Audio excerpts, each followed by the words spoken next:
ഹരി ഓം ഹരി ഓം. എല്ലാവർക്കും നമസ്കാരം, എല്ലാവർക്കും സുപ്രഭാതം.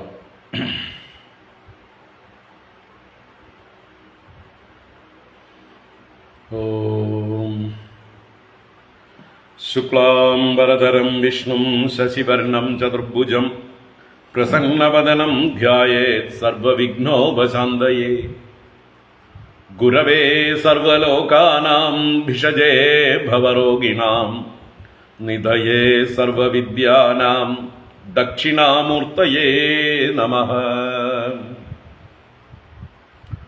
ജന്മാദ്യസ്യ യതോന്മയാദിതരതശ്ചാർത്ഥേഷ്വഭിജ്ഞസ്വരാട് തേനേ ബ്രഹ്മഹൃദായ ആദികവയേ മുഹ്യന്തി യത്സൂരയഃ.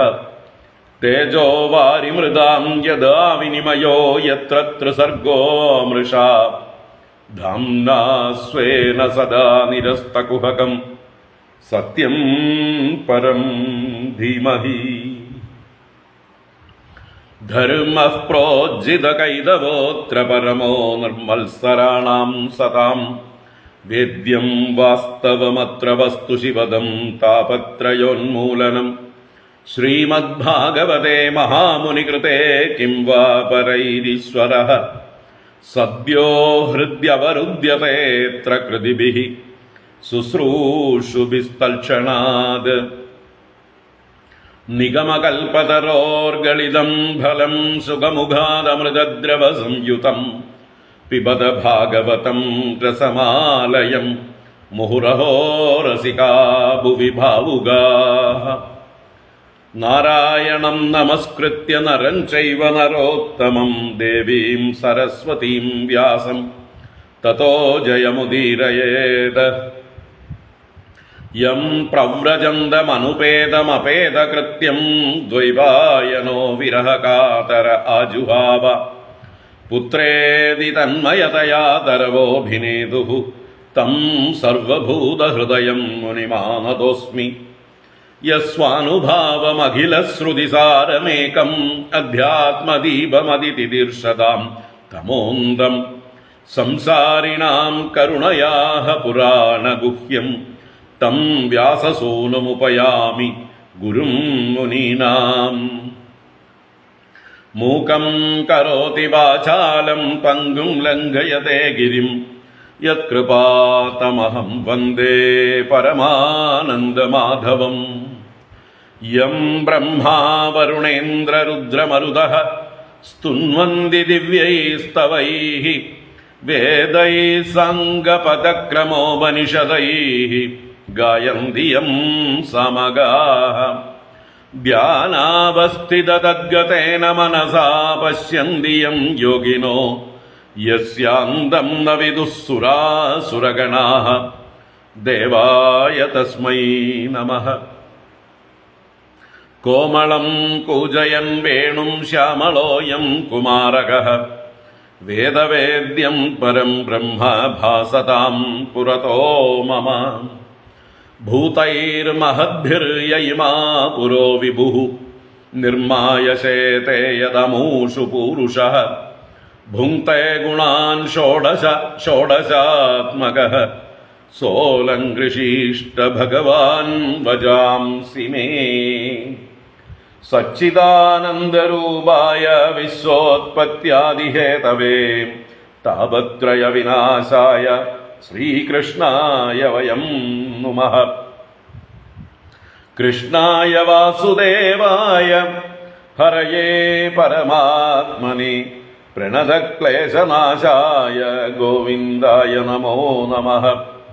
കൃഷ്ണായ വാസുദേവായ ദേവകീനന്ദനായ ച നന്ദഗോപകുമാരായ ഗോവിന്ദായ നമോ നമഃ. നമഃ പങ്കജനാഭായ നമഃ പങ്കജമാലിനേ നമഃ പങ്കജനേത്രായ നമസ്തേ പങ്കജാംഗ്രയേ. പീതാംബരം കരവിരാജിതശംഖചക്രകൗമോദഗീ സരസിജം കരുണാസമുദ്രം രാധാസഹായമതിസുന്ദരമന്ദഹാസം. വാതാലയേശമനിശം ഹൃദി ഭാവയാമി. വാതാലയേശമനിശം ഹൃദി ഭാവയാമി. ഓം നമോ ഭഗവതേ വാസുദേവായ. ഓം നമോ നാരായണായ. ശ്രീ ഗുരുവായൂരപ്പ ശരണം. ഓം നമഃ പരമഋഷിഭ്യോ നമഃ പരമഋഷിഭ്യഃ. ശ്രീ ഗുരുഭ്യോ നമഃ. ഹരി ഓം. എല്ലാവർക്കും നമസ്കാരം. എല്ലാവർക്കും സുപ്രഭാതം, ശുഭദിനം, സുസ്വാഗതം.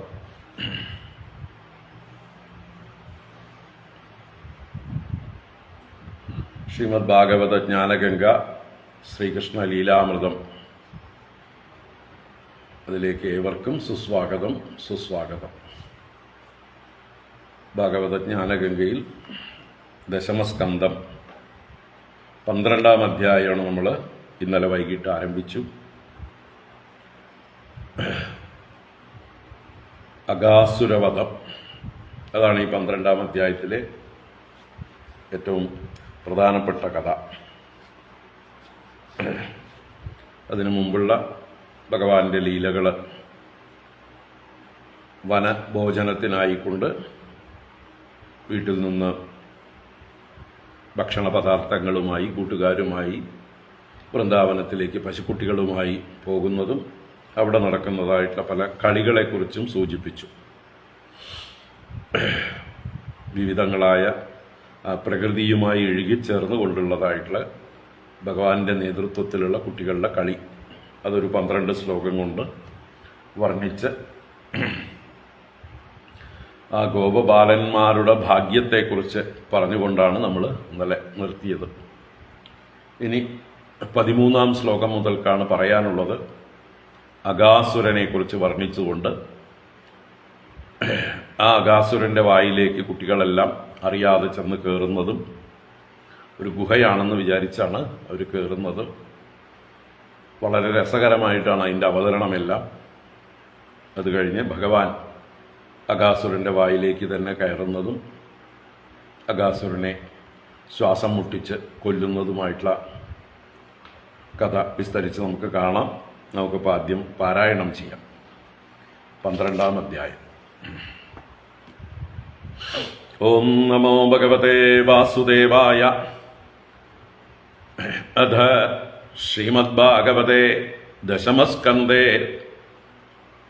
പൂർവാർദ്ധേ 12-ഓധ്യായഃ.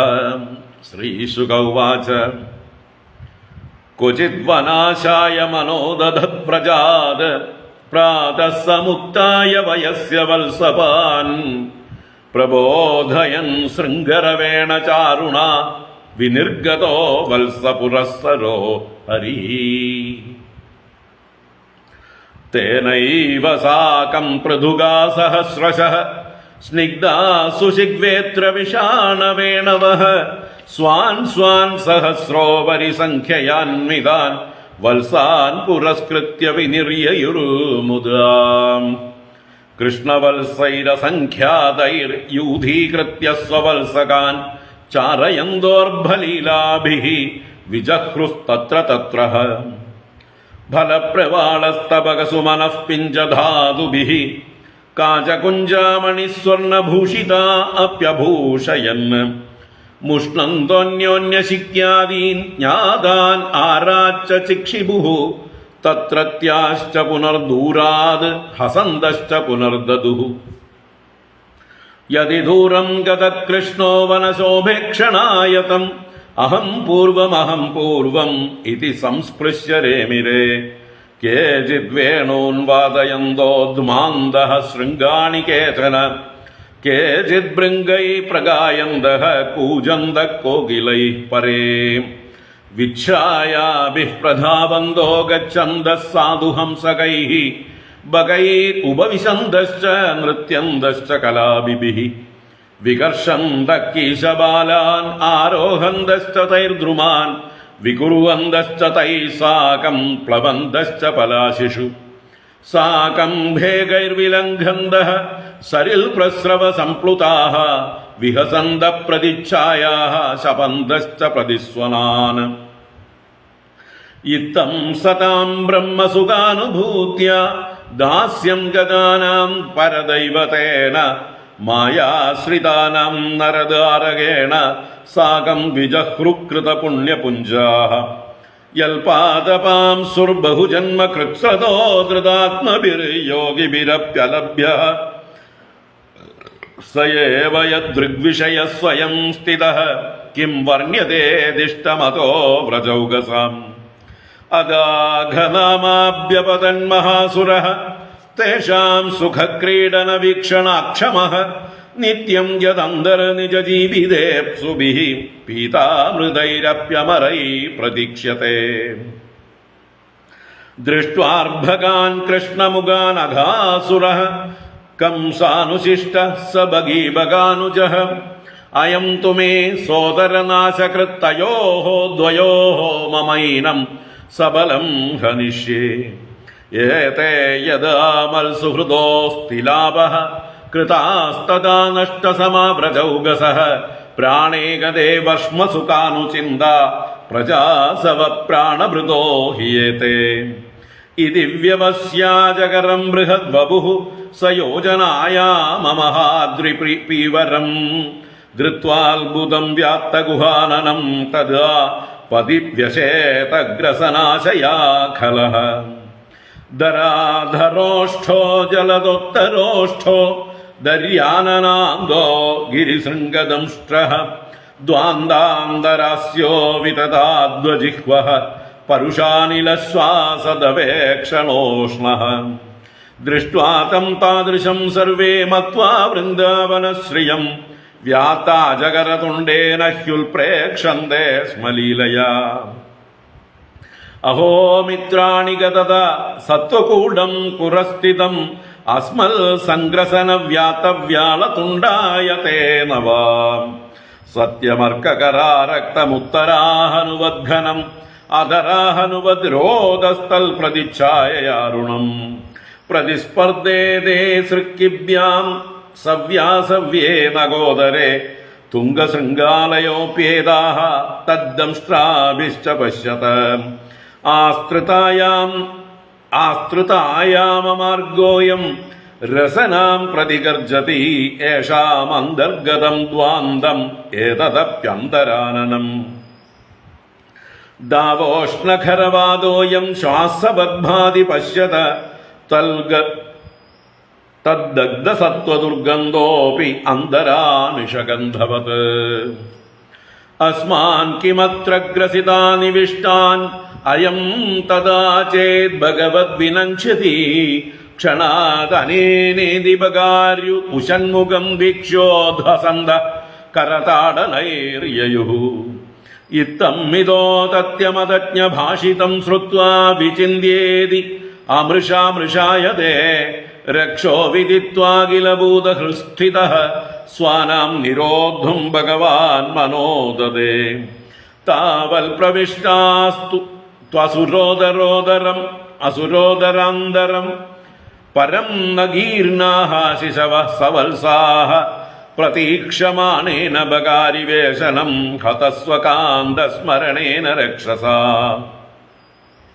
താൻ വീക്ഷ്യ കൃഷ്ണഃ സകലാഭയപ്രദോ ഹ്യനന്യനാദാൻ സ്വകരാദവച്യുതാൻ ദീനാംശ്ച മൃത്യോർജഠരാഗ്നിഗാസാൻ ഗൃണാർദിതോ ദിഷ്ടകൃതേന വിസ്മിതഃ കൃത്യം കിമത്രാസ്യ ഖലസ്യ ജീവനം ന വാ അമീഷാം ച സദാം വിഹിംസനം ദ്വയം കഥം സ്യാദിതി സംവിചിന്യ തജ്ഞാത്വാ വിശത്തുണ്ടമശേഷദൃഗ്ഹരിഃ തദാ ഘനച്ഛദാ ദേവാഭയാധാഹേതി ചുക്രുഷുഃ ജഹൃഷുർയേ ച കംസാദ്യാഃ കൗണപാസ്ത്വഘബാന്ധവാഃ തച്ഛ്രുത്വാ ഭഗവാൻ കൃഷ്ണസ്ത്വവ്യയഃ സാർഭവത്സകം ചൂർണീചികീർഷോരാത്മാനം തരസാ വവൃധേ ഗളേ തതോതികായസ്യ നിരുദ്ധമാർഗിണോ ഹ്യുദ്ഗീർണദൃഷ്ടേർഭ്രമദസ്ഫിതസ്തതഃ പൂർണോന്തരംഗേ പവനോ നിരുദ്ധോ മൂർധൻ വിനിഷ്പാട്യ വിനിർഗതോ ബഹിഃ തേനൈവ സർവേഷു ബഹിർഗതേഷു പ്രാണേഷു വത്സാൻ സുഹൃദഃ പരേതാൻ ദൃഷ്ട്വാ സ്വയോത്ഥാപ്യ തദന്വിതഃ പുനഃ വക്ത്രാൻ മുകുന്ദോ ഭഗവാൻ വിനിര്യയൗ പീനാഹി ഭോഗോത്തിതമത്ഭുതം മഹജ്യോതിസ്വദാംനാ ജ്വലയദ്ദിശോ ദശ പ്രതീക്ഷ്യകേവ സ്ഥിതമീശ നിർഗമം വിവേശ തസ്മിന്മിഷതാം ദിവൗകസാം തതോതിഹൃഷ്ടാ സ്വകൃതോ കൃതാർഹണം പുഷ്പൈഃ സുര അപ്സരസശ്ച നർത്തനൈഃ ഗീതൈഃ വാദ്യധരാശ്ച വാദ്യകൈഃ സ്തവൈശ്ച വിപ്രാജയ നിസ്വനൈർഗണാഃ തദൽഭുതസ്തോത്ര സുവാദ്യഗീതികാജയാദിനൈകോത്സവമംഗളസ്വനാൻ ശ്രുത്വാ സ്വദാംനോऽന്ത്യജാഗതോ ചിരാത് ദൃഷ്ട്വാ മഹീശസ്യ ജഗാമ വിസ്മയം രാജൻ ആജകരം ചർമ്മ ശുഷ്കം വൃന്ദാവനേൽബുധം വ്രജൗകസാം ബഹുതിതം ബഭൂവാ ക്രീഡഗഹ്വരം ഏതത് കൗമാരജം കർമ്മ ഹരേരാത്മാ ഹി മോക്ഷണം മൃത്യോ പൗഗണ്ഡകേ ബാല ദൃഷ്ട്വോചുർവിസ്മിതാ വ്രജേ നൈതദ്വിചിത്രം മനുജാർഭമായിനഃ പരാവരാണാം പരമസ്യ വേദസഃ അഘോപി യത് സ്പർശനദൗദപാദകഃ പ്രാപാത്മസാമ്യം ത്വസദാം സുദുർലഭം സകൃത്യദംഗ പ്രതിമന്ദരാഹിതാ മനോമയീ ഭാഗവതീം ദദൗ ഗതിം സയേവ നിത്യാത്മസുഖാനുഭൂത്യഭിവ്യുതസ്തമായോന്തർഗതോ ഹി കിം പുനഃ സൂത ഉവാച യുദ്ധം ദ്വിജായാദവ ദേവദത്തഃ ശ്രുത്വാ സ്വരാദുശ്ചരിതം വിചിത്രം പപ്രച്ഛ ഭൂയോപി തദേവ പുണ്യം വയ്യാസകിം യന്നിഗൃഹീതചേതാഃ രാജോവാച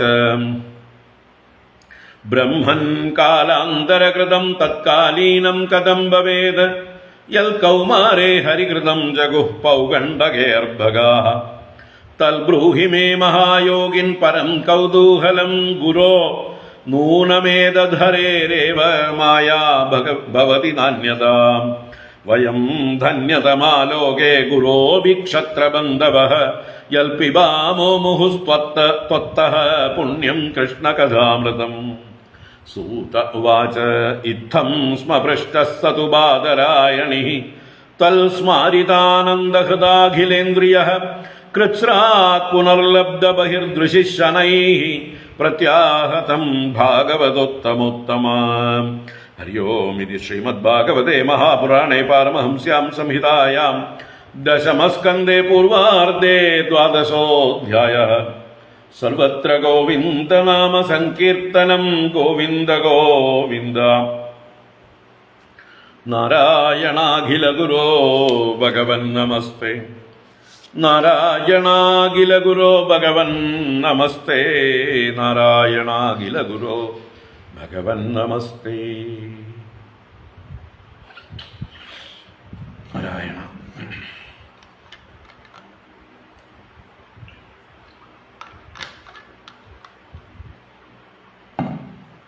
ഹരി ഓം. എല്ലാവർക്കും നമസ്കാരം. എല്ലാവർക്കും സുപ്രഭാതം, ശുഭദിനം. ഭാഗവത ജ്ഞാനഗംഗ ശ്രീകൃഷ്ണ ലീലാമൃതത്തിലേക്ക് സുസ്വാഗതം. 10ാം സ്കന്ധത്തിലെ 12ാം അധ്യായമാണ് വായിച്ചത്. ഇതിൽ ആദ്യത്തെ 12 ശ്ലോകങ്ങൾ ഇന്നലെ പറഞ്ഞിരുന്നു. തുടർന്ന് 13ാം ശ്ലോകം മുതൽ അഘാസുരവധം അല്ലെങ്കിൽ അഘാസുരമോക്ഷം ഈ കഥയിലേക്കാണ് പ്രവേശിക്കേണ്ടത്. അതിനു മുമ്പിലത്തെ അധ്യായത്തിൽ ഭഗവാന്റെ വൃന്ദാവന ലീലകൾ ആരംഭിച്ചു. വത്സാസുരവധം, ബകാസുരവധം, ഇങ്ങനെ 2 അസുരന്മാരെ വധിച്ച കഥയൊക്കെ വിസ്തരിച്ചു കണ്ടു. ഇപ്പോൾ ഈ 12ാം അധ്യായത്തിൽ ഭഗവാൻ കൂട്ടുകാരുമായി ചേർന്ന് അന്നത്തെ ദിവസം മധ്യാഹ്നത്തിൽ വനത്തിൽ വെച്ച് ഭക്ഷണം കഴിക്കാം എന്നുള്ളതായിട്ടുള്ളൊരു ചിന്തയോടുകൂടെ അത് നിശ്ചയിച്ച് കൂട്ടുകാരോടൊക്കെ പറഞ്ഞ് വീട്ടിൽ നിന്ന് ഉച്ചയ്ക്കുള്ളതായിട്ടുള്ള ഭക്ഷണമെല്ലാം വിശേഷമായിട്ട് അമ്മമാരിൽ നിന്ന് ഭാണ്ഡത്തിൽ പൊതിഞ്ഞെടുത്ത് ശിക്യം എന്ന് പറയുന്നത് ഇങ്ങനെ ഉറി അല്ലെങ്കിൽ ഭാണ്ഡം എന്നൊക്കെ അർത്ഥത്തിലാണ്. അങ്ങനെ ഓരോ കുട്ടികളും അവരവരുടെ ശിക്യങ്ങളുമായി ഭഗവാൻ കൊമ്പ് വിളിച്ചതായിട്ടുള്ള സമയത്ത് രാവിലെ തന്നെ അവരവരുടെ പശുക്കളുമായി പുറത്തേക്ക് ഇറങ്ങി ആയിരക്കണക്കിനുള്ള പശുക്കളെ ഭഗവാന്റെ പശുക്കളുടെ കൂട്ടത്തിൽ അവരും കൂട്ടിക്കൊണ്ട് ഒന്നിച്ച് പല രീതിയിൽ പല കളികളും കളിച്ചുകൊണ്ട് പശുക്കളെ ചരിപ്പിച്ചുകൊണ്ട് സഞ്ചരിച്ചു. അപ്പോൾ വഴിയിൽ കാണുന്ന സസ്യലതാദികളിൽ നിന്നൊക്കെയുള്ള പഴങ്ങളും പൂക്കളും ഇലകളും തളിരുകളും എല്ലാം പറിച്ചുകൊണ്ട് അതുകൊണ്ടൊക്കെ ആഭരണങ്ങൾ ഉണ്ടാക്കി ചാർത്തിക്കൊണ്ടും, മുമ്പിൽ നേരത്തെ തന്നെ വീട്ടിൽ നിന്ന് വരുമ്പോൾ ആഭരണങ്ങളൊക്കെ ചാർത്തിയിട്ടുണ്ടെങ്കിലും അവർക്ക് ഈ പ്രകൃതിയിൽ നിന്നുള്ളതായിട്ടുള്ള വസ്തുക്കളൊക്കെ ആഭരണമായി ചാർത്താനുള്ള ഒരു ആഗ്രഹം അവർ നടപ്പിൽ വരുത്തി. അങ്ങനെ പോകുന്ന വഴിക്ക് ഓരോരുത്തരും മറ്റുള്ളവരുടെ ഭാണ്ഡങ്ങളെ അപഹരിച്ചെടുക്കുക, കണ്ടുപിടിക്കപ്പെടുമ്പോൾ മറ്റൊരാൾക്ക് എറിഞ്ഞു കൊടുക്കുക, അങ്ങനെ ദൂരേക്കുള്ളവർക്ക് എറിഞ്ഞു കൊടുത്തുകൊണ്ടും ഈ ഭാണ്ഡത്തിൻ്റെ ഉടമസ്ഥനെ വിഷമിപ്പിച്ചുകൊണ്ടും അവസാനം കരയാൻ തുടങ്ങുമ്പോൾ അതിനെ തിരിച്ചേൽപ്പിച്ചുകൊണ്ടും ഒക്കെ ആയിട്ട് അങ്ങനെ കളി തുടർന്നു പോയിക്കൊണ്ടിരുന്നു. ഇനി കൃഷ്ണൻ പ്രകൃതി ഭംഗി കാണാനായിട്ട് എങ്ങടെങ്കിലുമൊക്കെ ദൂരേക്ക് മാറിയാൽ ഓരോരുത്തരും അഹംപൂർവം ഞാൻ കൃഷ്ണനെ ഇപ്പത്തൊടും, ഞാൻ ആദ്യം തൊടും എന്ന് പറഞ്ഞുകൊണ്ട് ഓടിച്ചെന്ന് കൃഷ്ണനെ സ്പർശിക്കുകയും ഒക്കെ ചെയ്തവർ സന്തോഷിച്ചു. മറ്റ് വാദ്യഘോഷങ്ങളൊക്കെ ചെയ്തുകൊണ്ട് അവർ രമിച്ചു. അതുപോലെ പക്ഷികളുടെ നിഴല് നോക്കി ഓടുക, അരയന്നങ്ങളെ അനുകരിച്ച് നടക്കുക, കൊക്കുകളെ അനുകരിച്ച് അവരിയ്ക്കുന്നത് പോലെ ധ്യാനത്തിലിരിക്കുക, മയിലുകളെ അനുകരിച്ചുകൊണ്ട് നൃത്തം ചെയ്യുക, കുരങ്ങന്മാരുടെ വാലിൽ പിടിച്ച് തൂങ്ങുക, എന്നിട്ട് അവരുടെ പുറകെ വൃക്ഷങ്ങളിൽ കയറുക, അവർ കാണിക്കുന്ന ചേഷ്ടകളൊക്കെ തിരിച്ചു കാണിക്കുക, മരക്കൊമ്പുകളിൽ നിന്ന് മരക്കൊമ്പുകളിലേക്ക് ചാടുക, അതുപോലെ തവളകളെ പോലെ ചാടുക, ജലാശയങ്ങളിലൊക്കെ ഇറങ്ങി കുളിക്കുക, അതിൽ കാണുന്ന പ്രതിച്ഛായയെ നോക്കി പ്രതിബിംബത്തെ നോക്കി പരിഹസിക്കുക, അതുപോലെ മാറ്റൊലികൾ എവിടുന്നെങ്കിലുമൊക്കെ കേൾക്കുമ്പോൾ അതിനെ ശപിച്ചുകൊണ്ട് അഥവാ അതിനെ ഭീഷണിപ്പെടുത്തിക്കൊണ്ട് ആരാത് ഞങ്ങൾ സംസാരിക്കുന്ന പോലെ സംസാരിക്കണമെന്നൊക്കെ പറഞ്ഞുകൊണ്ട് ആ പ്രതിധ്വനിയെ മറ്റാരോ പുറപ്പെടുവിക്കുന്ന ധ്വനിയാണെന്നുള്ള ഭാവത്തിൽ അതിനോട് സംവാദം ചെയ്യുക. ഇങ്ങനെയൊക്കെയായി ആ കൃഷ്ണന്റെ കൂട്ടുകാരായ ഗോപബാലന്മാര്, സജ്ജനങ്ങൾക്ക് ബ്രഹ്മസുഖാനുഭൂതിയായ ഭഗവാൻ, അതുപോലെ ഭക്തന്മാർക്ക് പരദൈവതമായിരിക്കുന്നതായിട്ടുള്ള ഭഗവാൻ, ഈ രണ്ട് കൂട്ടർക്കും അതുപോലെ മായയാൽ ബാധിക്കപ്പെട്ടിരിക്കുന്ന മൂഢന്മാർക്ക് മനുഷ്യരൂപമെടുത്തിരിക്കുന്ന ആ ഭഗവാനോടുകൂടെ സാകം വിജഹ്രു വിഹരിച്ചു. കൃതപുണ്യപുഞ്ചാഹ, അനേക ജന്മങ്ങളിൽ ചെയ്ത പുണ്യപുഞ്ചത്തോടു കൂടിയവരായിട്ടുള്ള ആ ഗോപബാലന്മാർ, വാസ്തവത്തിൽ അവരാണ് ഭാഗ്യവാന്മാർ, ധന്യ ആത്മാക്കൾ. ഏതൊരു ഭഗവാന്റെ പാദപാംസുക്കളെ എത്രയോ ജന്മങ്ങളിൽ ചെയ്യുന്ന തപസ്സുകൊണ്ട് മനസ്സിൽ ധരിക്കുന്നു യോഗികൾ, അവർക്ക് പോലും അലഭ്യനാണ് ഭഗവാൻ. ഭഗവാന്റെ പാദധൂളികൾ പോലും അലഭ്യമാണ്. അങ്ങനെ ഇരിക്കെ അതേ ഭഗവാൻ ഇവിടെ ദൃഗ്വിഷയമായിട്ട് സ്വയം സ്ഥിത ഇവരുടെ മുമ്പിൽ പ്രത്യക്ഷനായിരിക്കുകയാണ്. അവരുടെ ഈ വ്രജൗകസാം ദിഷ്ടം കിം വർണ്യത്തെ, ഈ വ്രജവാസികളുടെ ഭാഗ്യത്തെക്കുറിച്ച് എന്ത് പറയാനാണ്, എങ്ങനെ പറയാനാണ്? അപ്പോൾ ഭക്തിയുടെ പല ഭാവങ്ങളിൽ വെച്ച് ഈ വ്രജവാസികൾക്ക് ഭഗവാനോടുണ്ടായിരുന്നത് സഖ്യഭക്തി എന്നുള്ള ഭാവമാണ്, അല്ലേ? അർച്ചനം, വന്ദനം, ദാസ്യം, സഖ്യം, ആത്മനിവേദനം, അല്ല അതെ, ശ്രവണം, കീർത്തനം, വിഷ്ണോഹോ സ്മരണം, പാദസേവനം, അർച്ചനം, വന്ദനം, ദാസ്യം, സഖ്യം, ആത്മനിവേദനം എന്നൊക്കെ പറയുന്നതിലെ ആ സഖ്യം എന്നുള്ള ഭാവമാണ് ഇവർക്ക് ഉള്ളത്. സഖ്യഭക്തി എന്ന് പറയാം. ഭഗവാന്റെ സഖാവായി കൂട്ടുകാരായിക്കൊണ്ട് ഓരോരുത്തരും ഭഗവാനോടൊപ്പം കളിച്ചുകൊണ്ട്, എന്നാൽ ഭഗവാനോടുള്ള ആദരവ് അവരുടെ ഉള്ളിൽ വളർന്ന് വരികയും ചെയ്യുന്നുണ്ട്. ഓരോ ദിവസം ചെല്ലും തോറും അവർക്ക് ഭഗവാനോടുള്ളതായിട്ടുള്ള പ്രേമം, ആദരവ് എല്ലാം വർദ്ധിച്ചു വരുന്നുണ്ട്. ഭഗവാനെ പിരിഞ്ഞ് ഒരു നിമിഷം പോലും അവർക്ക് നിൽക്കാൻ പറ്റാത്ത അവസ്ഥയിലേക്ക് പോയിക്കൊണ്ടിരിക്കുകയാണ്. എപ്പോഴും ഭഗവാൻ ദൂരേക്ക് പോകുന്നത് അവർക്ക് സഹിക്കാൻ പറ്റുന്നില്ല എന്ന് പറഞ്ഞു അവർ ഓടിച്ചെന്ന് ഭഗവാനെ സ്പർശിക്കുകയാണ് ചെയ്യുന്നത്. അപ്പോൾ ഇങ്ങനെ സഖ്യഭക്തിയിലൂടെ ഈ ഒരു ഭഗവാനുമായി കളിച്ചുകൊണ്ട് ഇത്രയും സ്വാതന്ത്ര്യം അനുഭവിച്ചിട്ടുള്ളവർ ആരാണുള്ളത്? അല്ലേ? ജ്ഞാനികൾക്കുണ്ടോ ഈ സുഖമെല്ലാം അനുഭവിക്കാൻ കഴിയുന്നു?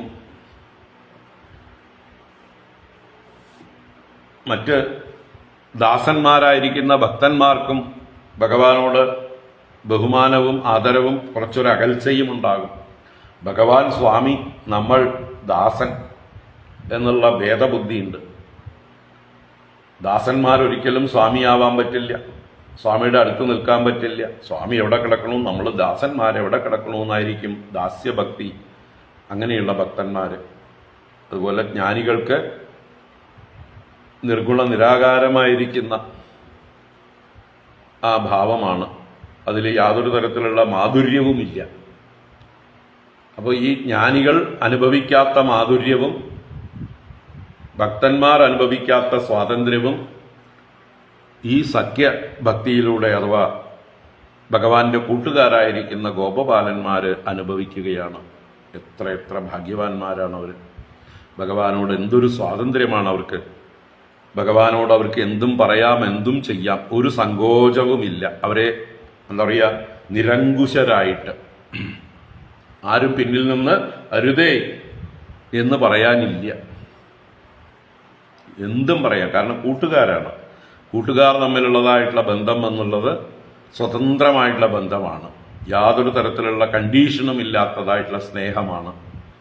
അപ്പോൾ ആ സ്നേഹമാണ് ഈ ഗോപപാലന്മാർ ഭഗവാനോട് കാണിക്കുന്നത്, ഭഗവാനിൽ നിന്ന് കിട്ടുന്നത്, ഭഗവാനോട് കൂടെ കളിക്കുന്നത്. ഇവരെ പോലെ ഭാഗ്യവാന്മാർ വേറെ ആരാണ് ഉള്ളത് എന്ന് ചോദിക്കുകയാണ് അവിടെ. തീർച്ചയായിട്ടും അവരുടെ ഭാഗ്യം വ്രജൗകസാം ദിഷ്ടം അഹോ കിം വർണ്യത്തെ, എന്ത് വർണ്ണിക്കാനാണ് എന്ന് ചോദിക്കുകയാണ് അവിടെ. ഇനി നമുക്ക് പ്രധാന കഥയിലേക്ക് പോകാം. അഘാസുരവധം, ആ കഥയിലേക്ക് പോകുന്നു.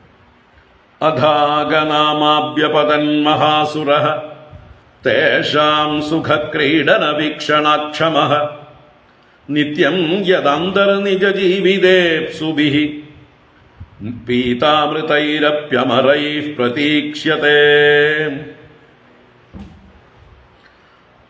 അദാഗനാമാഭ്യപതൻ മഹാസുരഃ തേഷാം സുഖക്രീഡനവീക്ഷണാക്ഷമഃ നിത്യം യദന്തഃ നിജജീവിതേപ്സുഭിഃ പീതാമൃതൈരപ്യമരൈഃ പ്രതീക്ഷ്യത്തെ.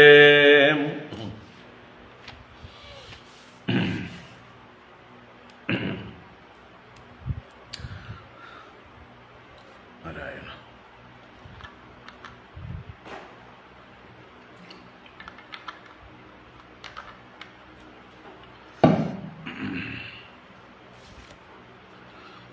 കഥയൊക്കെ നമുക്ക് പിന്നെ കേൾക്കാം.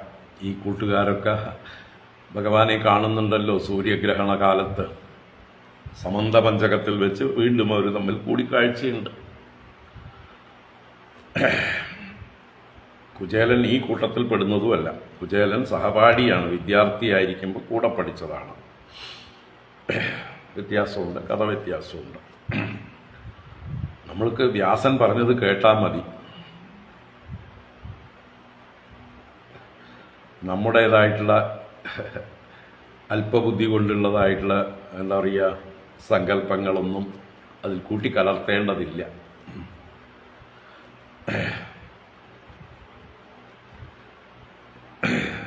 വ്യാസൻ നമുക്ക് ശ്രീശുഖ ബ്രഹ്മർഷിയും വ്യാസനും കൂടി വളരെ മനോഹരമായിട്ട് ഭഗവാന്റെ കഥകളൊക്കെ പറഞ്ഞു തന്നിട്ടുണ്ട്. അതിൽ ആസ്വദിക്കുക, അതിൽ നമ്മൾ കണ്ടീഷൻ വെക്കാതിരിക്കുക. ഇങ്ങനെ ആയിരുന്നെങ്കിൽ, അങ്ങനെ ആയിരുന്നെങ്കിൽ. ഭഗവാൻ ഇങ്ങനെയാണ് തീരുമാനിച്ചിരിക്കുന്നത്.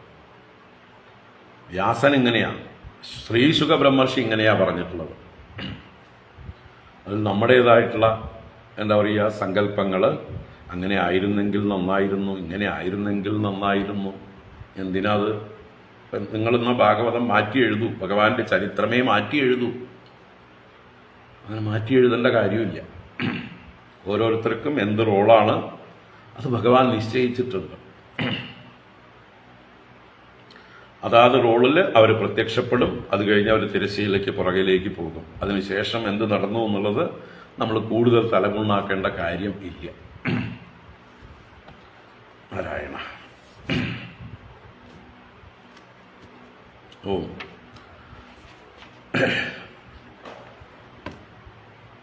അപ്പോ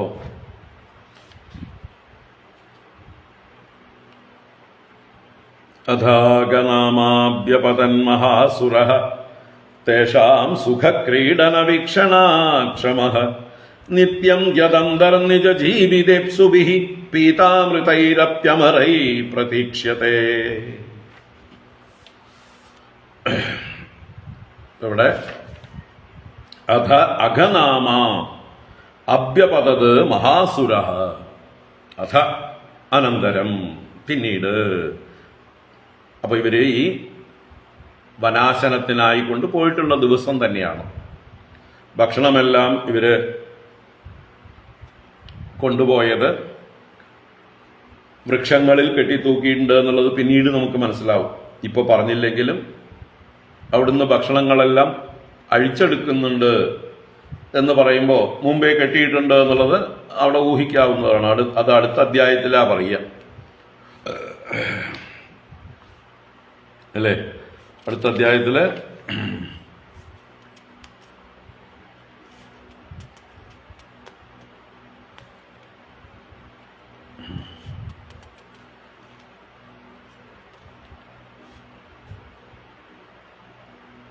മുക്ത്വാ ശിക്യാനി ബുഭുജു സമം ഭഗവതാ മുത അത്രേ പറഞ്ഞിട്ടുള്ളൂ. അപ്പോൾ ശിക്യങ്ങളെ മോചിപ്പിച്ചിട്ട് എന്ന് വെച്ചാൽ ഭാണ്ഡങ്ങളൊക്കെ അഴിച്ചെടുത്തിട്ട് എന്ന് പറയുമ്പോൾ എവിടെയോ കെട്ടിയിട്ടുണ്ട്, എവിടെയോ കെട്ടിവെച്ചിട്ടുണ്ട് എന്നുള്ളതാണ് നമ്മൾ മനസ്സിലാക്കേണ്ടത്. അപ്പോൾ വൃക്ഷങ്ങളിൽ കെട്ടിത്തൂക്കിയിരുന്നു അവര്.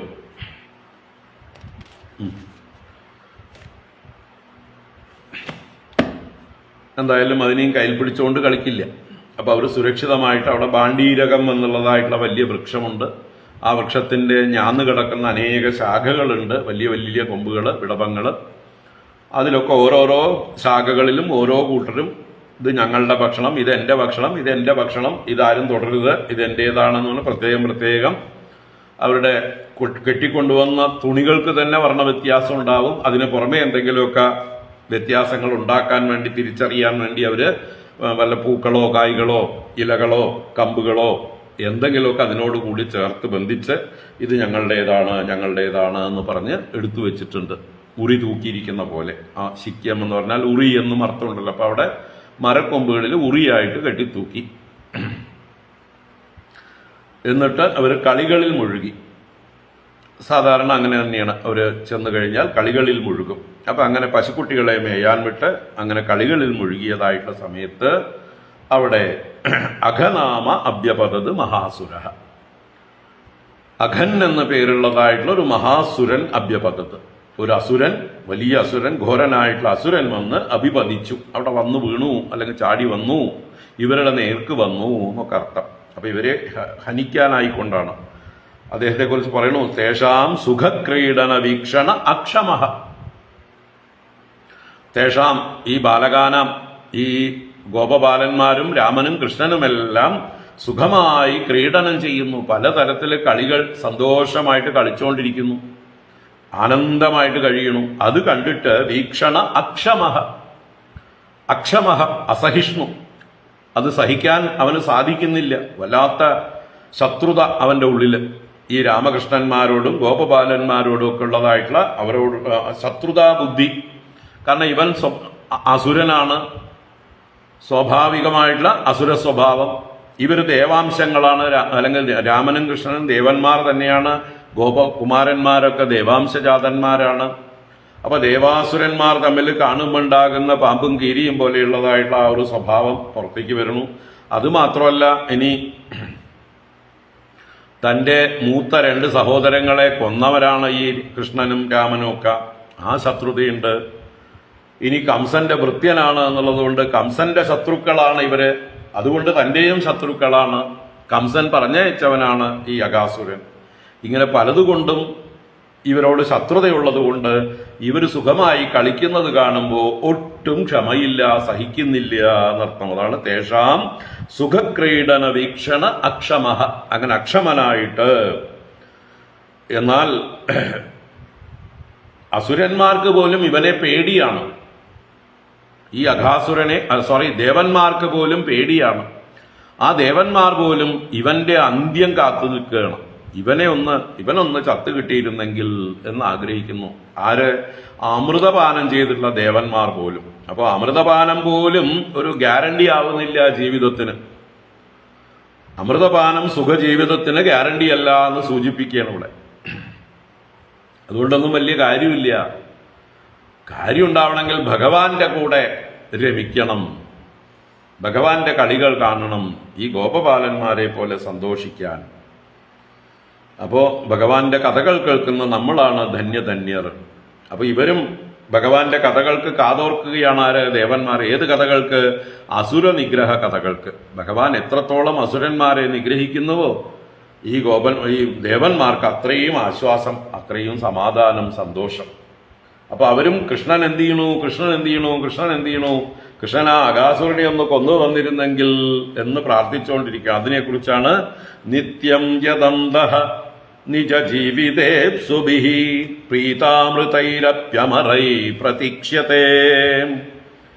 ഇവിടെ പീതാമൃതൈഹി അപി, അമൃതപീതന്മാരാണ്, അമൃതം കുടിച്ചവരാണ്. അപി അമരൈഹി, അമരന്മാരാണ്, മരണം പെട്ടെന്നൊന്നും ഉണ്ടാവുന്നവരല്ല, ഒരു മന്വന്തരകാലം ആയുസ്സുള്ളവരാണ്. എങ്കിലും നിജ ജീവിതേപ്സുഭിഃ, അവരുടെ ഉള്ളിലും നിജ ജീവിതത്തിന് ഈപ്സയുണ്ട്. എന്നുവെച്ചാൽ സ്വന്തം ജീവിതത്തിൽ കൊതിയുണ്ട് എന്നർത്ഥം. അപ്പോ ഇവർക്കും മരണഭയമുണ്ട്. ഈ അസുരൻ ഞങ്ങളെ കൊന്നുകളയുമോ, ഈ അഘാസുരൻ നമ്മളെ തിന്നുകളയുമോ, കൊന്നുകളയുമോ എന്നുള്ള ഭയമുള്ള, ജീവിതേപ്സയുള്ളവരായിട്ടുള്ള, അമൃതം കുടിച്ചവരായിട്ട് പോലും ജീവിതേപ്സയുള്ളവരായ, മരണഭയമുള്ളവരായ അമരന്മാരാൽ നിത്യം യദന്തഃ പ്രതീക്ഷ്യത്തെ. നിത്യം എപ്പോഴും യദന്തഃ, യദന്തഃ യസ്യ അന്തഃ, യസ്യ എന്ന് പറഞ്ഞാൽ യസ്യ അഘാസുരസ്യ, ഏതൊരു അഘാസുരന്റെ അന്തം. അന്തം എന്ന് പറഞ്ഞാലോ അന്ത്യം തന്നെ, മരണം തന്നെ. അവന്റെ മരണം പ്രതീക്ഷ്യത്തെ, അവര് നോക്കിയിരിക്കണ, കണ്ണിൽ എണ്ണ ഒഴിച്ച പോലെ കാത്തിരിക്കണം. എന്താ? ഇവനൊന്ന് ചത്തു കിട്ടിയിരുന്നെങ്കിൽ, ഈ അഘാസുരനൊന്ന് മരിച്ചു കിട്ടിയിരുന്നെങ്കിൽ നമ്മുടെ ജീവിതത്തിനൊരു സ്വസ്ഥത ഉണ്ടാവുമായിരുന്നു, നമുക്ക് മരണഭയം കുറയ്ക്കാമായിരുന്നു, അല്ലേ? യോഗക്ഷേമം അല്ലെന്താ ആ ഒരു ഇൻഷൂർ ചെയ്ത പോലെ അവർക്കൊരു ധൈര്യം. അപ്പോ അമൃതപാനം ചെയ്തവരായിട്ടും ജീവിതാശ ഉള്ളവർ എന്ന് പറഞ്ഞാൽ മരണഭയമുള്ളവരായിട്ടുള്ള അസുരന്മാർ ഏതൊരുവന്റെ അന്ത്യത്തെ എപ്പോഴും കാത്തിരിക്കുന്നുവോ, പ്രതീക്ഷ്യത്തെ, അങ്ങനെയുള്ള മഹാസുരൻ ഇവരുടെ കളികൾ കണ്ട് സഹിക്കവയ്യാത്തവനായിട്ട് ഈ രാമകൃഷ്ണന്മാരെയും ഗോപബാലന്മാരെയും ഹനിക്കാനായിക്കൊണ്ട് അവിടെ വന്നു ചേരുകയാണ്. അങ്ങനെ ഇൻട്രൊഡ്യൂസ് ചെയ്യണം ആ അഘാസുരനെ, ഇവിടെ ഇൻട്രൊഡ്യൂസ് ചെയ്യണം ശുകബ്രഹ്മർഷി. അദാഗനാമാഭ്യപതൻ മഹാസുരഃ തേഷാം സുഖക്രീഡന വീക്ഷണക്ഷമഃ നിത്യം യദന്തഃ നിജ ജീവിതേപ്സുഭിഃ പിതാമൃതൈരപ്യമരൈ പ്രതീക്ഷ്യത്തെ. അപ്പൊ ദേവന്മാർക്ക് പോലും ഇത്ര ഭയമുണ്ടെങ്കിൽ ഇവൻ എത്ര ഘോരനായിരിക്കും എന്ന് ചിന്തിക്കാം. അപ്പോ അഘം എന്നാൽ പാപമാണ്. ആ പാപത്തിന്റെ മൂർത്തീഭാവം എന്ന് പറഞ്ഞാൽ ഇവൻ ചെയ്യാത്ത പാപങ്ങളൊന്നും ബാക്കി ഉണ്ടാവില്ല, എല്ലാ പാപങ്ങളും ചെയ്തിട്ടുള്ള അതിദുഷ്ടനായിരിക്കും. അപ്പൊ അതുകൊണ്ട് തന്നെ അവനോട് ദേവന്മാർക്ക് പോലും ഭയമുണ്ട്, അവരുടെ ജീവനിൽ കൊതിയുണ്ട്. ഇവനൊന്ന് ചത്താലേ നമ്മുടെ ജീവിതം പാഴാകാതിരിക്കുള്ളൂ, നശിച്ചു പോകാതിരിക്കുള്ളൂ എന്ന് അവർ കാത്തിരിക്കുകയാണ് ഇവന്റെ മരണം. ദൃഷ്ട്വാർഭകാൻ കൃഷ്ണമുഖാൻ അഘാസുരഃ കംസാനുശിഷ്ടഃ സബഗീഭഗാനുജഃ അയം തുമേ സോദരനാശകൃത്തയോഃ ദ്വയോർമമൈനം സബലം ഹനിഷ്യേ. ദൃഷ്ട്വാർഭകാൻ കൃഷ്ണമുഖാൻ അഘാസുരഃ കംസാനുശിഷ്ടഃ സബഗീഭഗാനുജഃ അയം തുമേ സോദരനാശകൃത്തയോഃ ദ്വയോഃ മമൈനം സബലം ഹനിഷ്യേ. അപ്പൊ അവന്റെ നിശ്ചയം പറയണം. എന്ത് കണ്ടിട്ട്?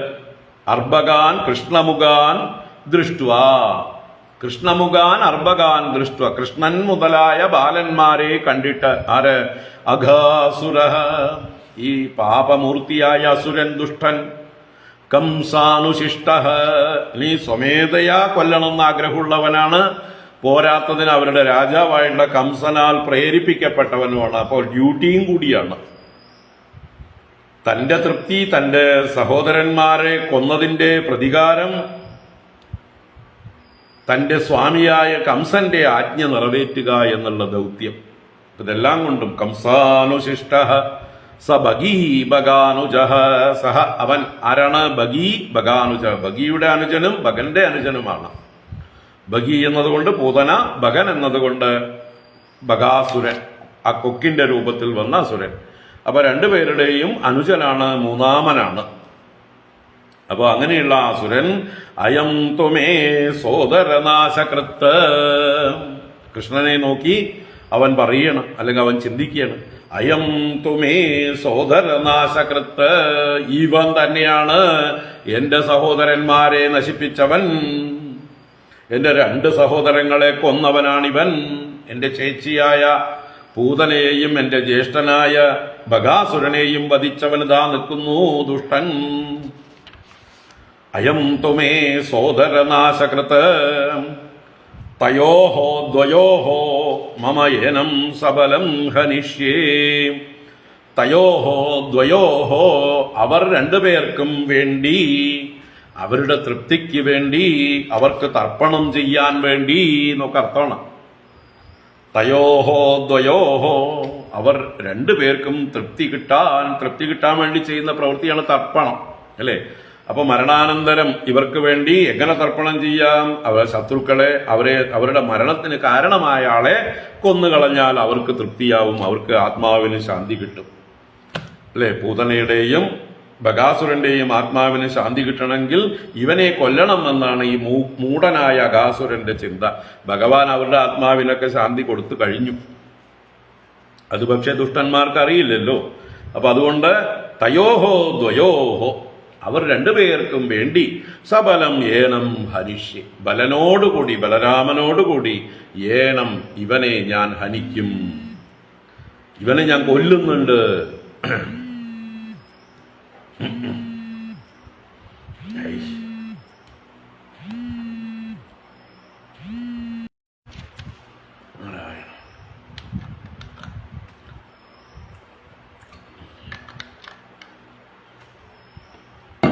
അപ്പോ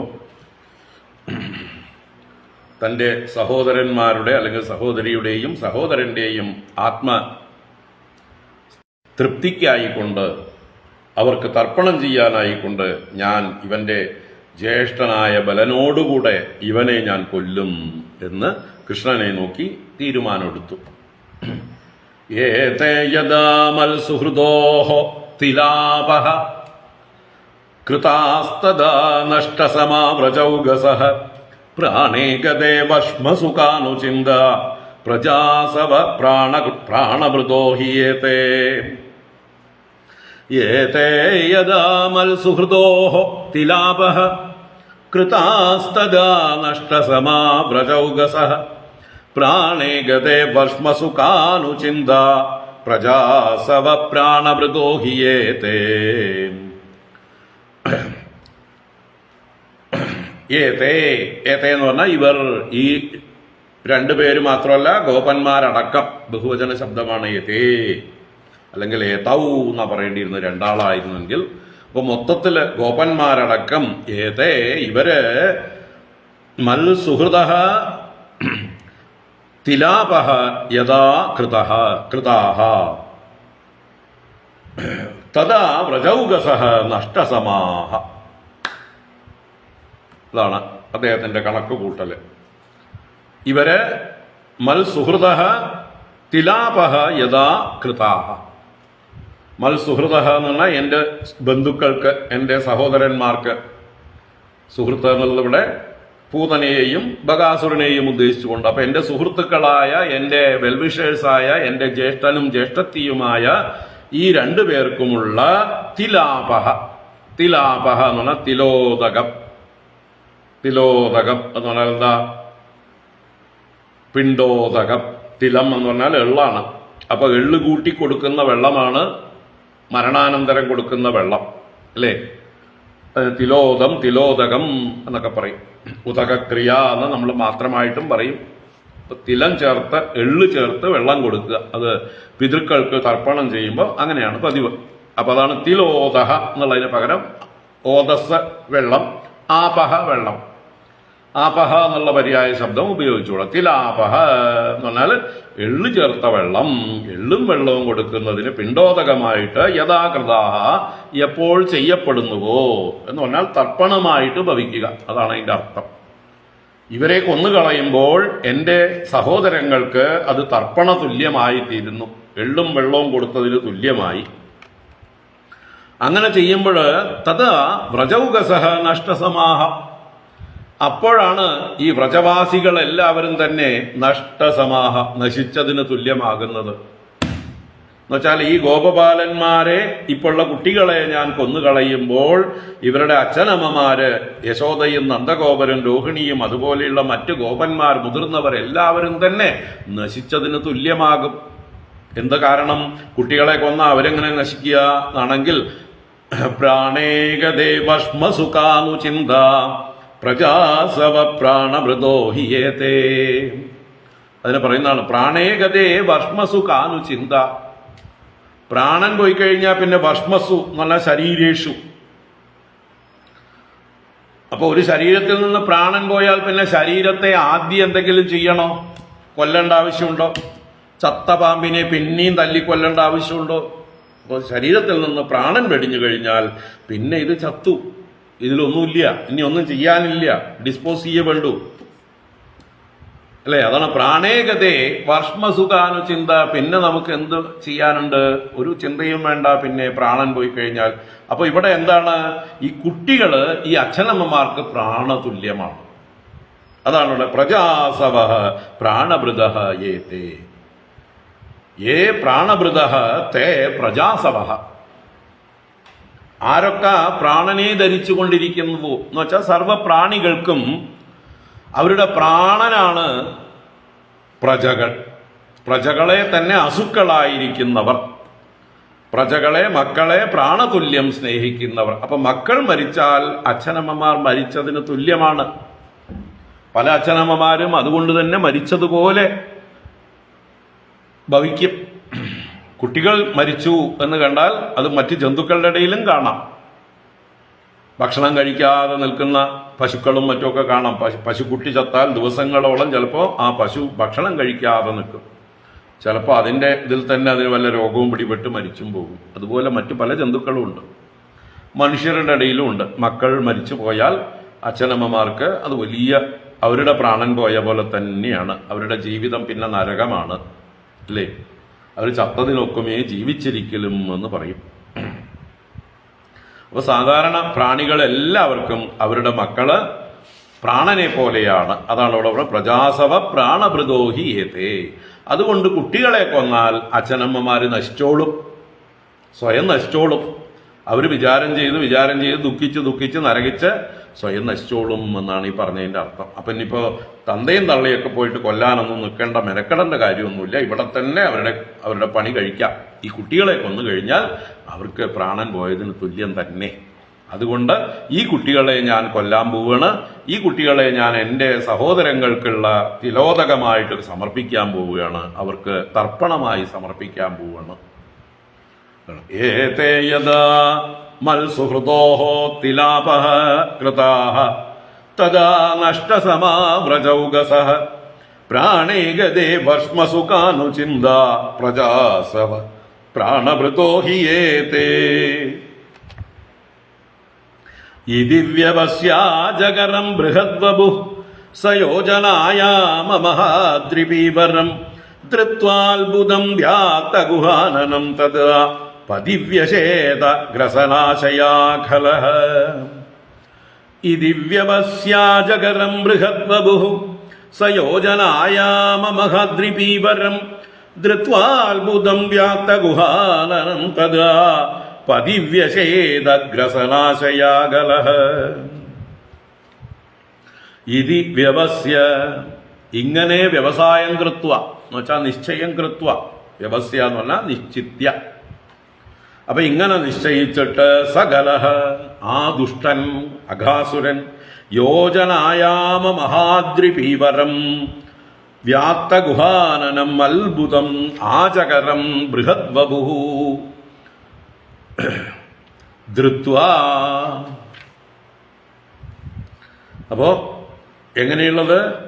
യോജന ആയാമ മഹാദ്രിപീവരം. ഒരു യോജന ആയാമം, ആയാമം എന്ന് പറഞ്ഞാൽ ദൈർഘ്യം, നീളം. ഒരു യോജന നീളവും മഹാ അദ്രിപീവരം, വലിയ പർവ്വതം പോലെ തടിച്ച ശരീരം എന്ന് വെച്ചാൽ അത്രയും പർവ്വതം പോലെ പർവ്വതാകാരമായിട്ടുള്ള വലുതായിരിക്കുന്ന ശരീരം. അങ്ങനെയുള്ളതും വ്യാത്ത ഗുഹാനനം, വ്യാത്തം വിശേഷേണ ആത്തം, നന്നായി പിളർന്നിരിക്കുന്ന ഗുഹ പോലെയുള്ള മുഖത്തോടു കൂടിയവനും അത്ഭുതം ആശ്ചര്യകരവുമായിട്ടുള്ള ആജകരം ബൃഹദ്വപു. ആജകരം അജകരത്തെ സംബന്ധിച്ചത്, അജകരം പെരുമ്പാമ്പ്, പെരുമ്പാമ്പിനെ സംബന്ധിച്ചത് എന്ന് പറയാനാണ് ആജകരം എന്ന് പറയുന്നത്. അജകരമാണ് പെരുമ്പാമ്പ്, ആജകരം അജകര സംബന്ധിയായ വപുസ്. എങ്ങനെയുള്ളത്? ബൃഹദ്വപു, വലിയ പർവ്വതാകാരമായിട്ടുള്ള ദീർഘമായിട്ടുള്ള ഒരു പശ്ചിമഘട്ടം കിടക്കുന്നത് പോലെ, അല്ലേ? അല്ലെങ്കിൽ ഒരു സഹ്യപർവ്വതം കിടക്കുന്നത് പോലെ എന്നൊക്കെ പറയാൻ, നീണ്ട് കിടക്കണം അങ്ങനെ. ബൃഹദ്വപു എങ്ങനെ വന്നു? ഗ്രഹനാശയാ, ഗ്രസനാശയാ, ഗ്രസന ആശയ, വിഴുങ്ങുവാനുള്ള ആശയോടുകൂടി കുട്ടികളെയും കൃഷ്ണനെയും രാമനെയും എല്ലാം ഗ്രസിക്കുവാൻ, വിഴുങ്ങുവാൻ ആഗ്രഹിച്ചുകൊണ്ട് തഥാ ധൃത്വാ പതിവ്യശേത. അപ്പോൾ ഈ ഒരു പാമ്പിന്റെ ശരീരം ധരിച്ചുകൊണ്ട് പതി, മാർഗത്തിൽ ഇവർ ഏത് വഴിക്ക് സ്ഥിരമായിട്ട് കളിക്കുന്നൊക്കെ അറിയാം. അപ്പൊ ഇവര് കാളിന്തിയിലേക്ക് ഇറങ്ങി വെള്ളം കുടിക്കുന്ന പടവ് പോലെയുള്ള സ്ഥാനങ്ങളൊക്കെ ഉണ്ടാവും. എല്ലായിടത്തും അങ്ങനെ നദിയിലേക്ക് ഇറങ്ങാൻ പറ്റില്ലല്ലോ, അതിന് പ്രത്യേകമായിട്ടുള്ള ചാലുകൾ ഉണ്ടാവും. സ്ഥിരമായിട്ട് നടന്ന് പതിഞ്ഞ വഴികളുണ്ടാവും. അപ്പൊ ആ വഴികളാണ് പതി എന്ന് പറയുന്നത്. ഇവിടെ വ്യശേത, അവിടെ പ്രവേശിച്ചു, അവിടെ ശയിച്ചു എന്നർത്ഥം. അപ്പൊ കാത്തു കിടക്കുകയാണ് ഈ വഴിക്ക് ഇവർ വരുമ്പോ ഇവരെ ഭക്ഷിക്കാമെന്നുള്ള മട്ടില് വലിയ ഗുഹ പോലെ വായും പൊളിച്ച് പർവ്വതാകാരമായിട്ട് തിരിച്ചറിയില്ല, പാമ്പാണെന്ന് തിരിച്ചറിയില്ല. പർവ്വതാകാരമായി ഗുഹ പോലെയാണ് കിടക്കുന്നത്. എന്നാൽ ഇതിന്റെ മൊത്തത്തിലുള്ള ആകൃതി പാമ്പിന്റെ ആകൃതി ഉണ്ട്, പാമ്പിന്റെ ആകൃതിയിലുള്ള ഒരു മല, അല്ലേ? അങ്ങനെയാണ് കാണുന്നവർക്കൊക്കെ തോന്നുക. ആ രീതിയിലാണ് കുട്ടികൾ കാണുന്നതും. അപ്പോ കയറിനെ പാമ്പായി കാണുക, പാമ്പിനെ കയറായി കാണുക, ഇതൊക്കെ സംഭവിക്കും. ഇവിടെ ഇപ്പൊ എന്താ സംഭവിച്ചത്? പാമ്പിനെ മലയായി കണ്ടു, ഗുഹയായി കണ്ടു. പാമ്പിന്റെ മൊത്തം ശരീരത്തെ ഒരു പർവ്വതം പോലെയും അതിന്റെ വായ തുറന്നിരിക്കുന്ന ഒരു ഗുഹയായിട്ടും കുട്ടികൾ കാണുകയാണ്. അപ്പൊ യഥാർത്ഥത്തിൽ പാമ്പാണ്, എന്നാൽ ഇവര് കാണുന്നത് ഗുഹയാണ്. എന്നിട്ട് ഈ ഗുഹയുടെ ആകൃതി കണ്ടിട്ട് അവർ പാമ്പിനോട് ഉൽപ്രേക്ഷിക്കുകയാണ്. അത് വരാൻ പോകുന്നു. അപ്പൊ ആ പാമ്പിന്റെ ആകൃതിയെ ഒന്നുകൂടെ വർണ്ണിക്കുകയാണ് ശ്രീ ശുഖബ്രഹ്മർഷി തന്നെ. ദരാദരോഷ്ഠോ ജലദോത്തരോഷ്ഠോ ദര്യാനനാന്തോ ഗിരിശൃംഗദംഷ്ട്രഃ ദ്വാന്താന്തരാസ്യോ വിതതാദ്വജിഹ്വഃ പരുഷാനിലശ്വാസദവേക്ഷണോഷ്ണഃ. ദരാധരോഷ്ഠോ ജലദോത്തരോഷ്ഠോ ദര്യാനനാന്തോ ഗിരിശൃംഗദംഷ്ട്രഃ ദ്വാന്താന്തരാസ്യോ വിതതാദ്വജിഹ്വഃ പരുഷാനിലശ്വാസദവേക്ഷണോഷ്ണഃ. അപ്പൊ ആ അത്ഭുതമായിട്ടുള്ള ആ അജകര രൂപം എങ്ങനെയാണത്? പർവ്വതാകാരമായിട്ട് വായ പൊളിച്ച ഗുഹ പോലെയൊക്കെ ആയിട്ട് പറഞ്ഞല്ലോ. അതെങ്ങനെയാണ് കിടക്കുന്നത്, എത്ര വലുപ്പമുണ്ട് എന്ന് പറയണം. അപ്പൊ അതിന്റെ ഓഷ്ഠങ്ങൾ എന്ന് പറഞ്ഞാൽ ചുണ്ടുകൾ. അപ്പോ അധരോഷ്ട ധരാ അധരോഷ്ട. ധര എന്ന് പറഞ്ഞാൽ ഭൂമി. അപ്പൊ ഭൂമിയിൽ പതിഞ്ഞു കിടക്കുന്നതായിട്ടുള്ള അധരോഷ്ടം. അധരോഷ്ടം എന്നുള്ളത് ഇവിടെ കീഴ്ത്താടി, കീഴ്ചുണ്ട്, കീഴ്ത്താടിയൊക്കെ താഴെ ഭൂമിയോട് പതിഞ്ഞു കിടക്കുന്നു. ജലത ഉത്തരോഷ്ട. ഉത്തരോഷ്ടം എന്ന് പറഞ്ഞാൽ മേൽചുണ്ട്, മേൽത്താടി എന്നൊക്കെ പറയാം. ആ ഉപരിഭാഗം വായ പൊളിച്ചാണല്ലോ ഇരിക്കുന്നത്. അപ്പൊ പൊളിച്ചിരിക്കുന്നത് വലിയ ഉയരത്തിലാണ് പൊളിച്ചു വെച്ചിരിക്കുന്നത്. എവിടെ മുട്ടിയിട്ടുണ്ട്? ജലതം മുട്ടിയിട്ടുണ്ട്. ജലതം എന്നാൽ മേഘം. അപ്പൊ മേഘം വരെ പൊളിച്ചു വെച്ചിരിക്കുന്ന മേൽ ചുണ്ട്, അങ്ങനെ രണ്ട് ചുണ്ടുകളും പിളർത്തി ഒന്ന് ഭൂമിയില് ഒന്ന് മേഘം മുട്ടേ വലുതായി തുറന്നു വെച്ചിരിക്കുന്നു. അപ്പൊ പാമ്പാണെന്ന് ആർക്കും തോന്നില്ല, അത്രയും വലുതാണ്. അങ്ങനെ ധരാ അധരോഷ്ട ജലത ഉത്തരോഷ്ട, അധരോഷ്ടം ഉത്തരോഷ്ടം. ദര്യാനനാന്ത ഗിരിശൃംഗദംഷ്ട. ആനനാന്തം എന്ന് പറഞ്ഞാൽ ആനനം മുഖം, ഇവിടെ വായ, അതിന്റെ അന്ത ഉൾഭാഗം. അപ്പൊ വായയുടെ ഉൾഭാഗം ഏതുപോലെ? ദരി എന്നാൽ ഗുഹ. അപ്പൊ ഗുഹ പോലെയുള്ളതായിട്ടുള്ള വായുടെ അകഭാഗവും. ഗിരിശൃംഗ ദംഷ്ട്ര, ഈ പാമ്പിന്റെ വായില് ദംഷ്ട്രകളുണ്ട്. മുകളിലേക്ക് പൊങ്ങി നിൽക്കുന്ന ദംഷ്ട്രകളും മുകളിൽ നിന്ന് താഴോട്ടുള്ളതായിട്ടുള്ള ദംഷ്ട്രകളും. ഇതൊക്കെ കണ്ടു കഴിഞ്ഞാൽ പർവ്വതത്തിന്റെ ശൃംഗങ്ങൾ പോലെ, കൊടുമുടി പോലെ അത്രയും വലുതാണ് എന്നർത്ഥം. ഈ താഴത്തുനിന്ന് ഭൂമിയിൽ പതിഞ്ഞു കിടക്കുന്ന കീഴ്ത്താടിയിൽ നിന്ന് മുകളിലോട്ട് പോകുന്ന ദംഷ്ട്രകള് ഇത് വലിയ വലിയ കൊടുമുടികൾ പോലെ ഉയർന്നു നിൽക്കുന്നു. മുകളിൽ നിന്നുള്ള ദംഷ്ട്രകള് തൂങ്ങിക്കിടക്കുന്ന കല്ലുകൾ പോലെ, വലിയ പാറക്കല്ലുകൾ പോലെ, ശിഖരങ്ങൾ പോലെ കിടക്കുന്നു. അങ്ങനെ ഗംഭീരമായിട്ടുള്ള ശിഖരങ്ങൾ പോലെയുള്ള, ശൃംഗങ്ങൾ പോലെയുള്ളതായിട്ടുള്ള ദംഷ്ട്രകളും. ഗിരിശൃംഗ ദംഷ്ട്ര ദ്വാന്ത അന്തരാസ്യ വിതതാദ്വജിഹ്വ.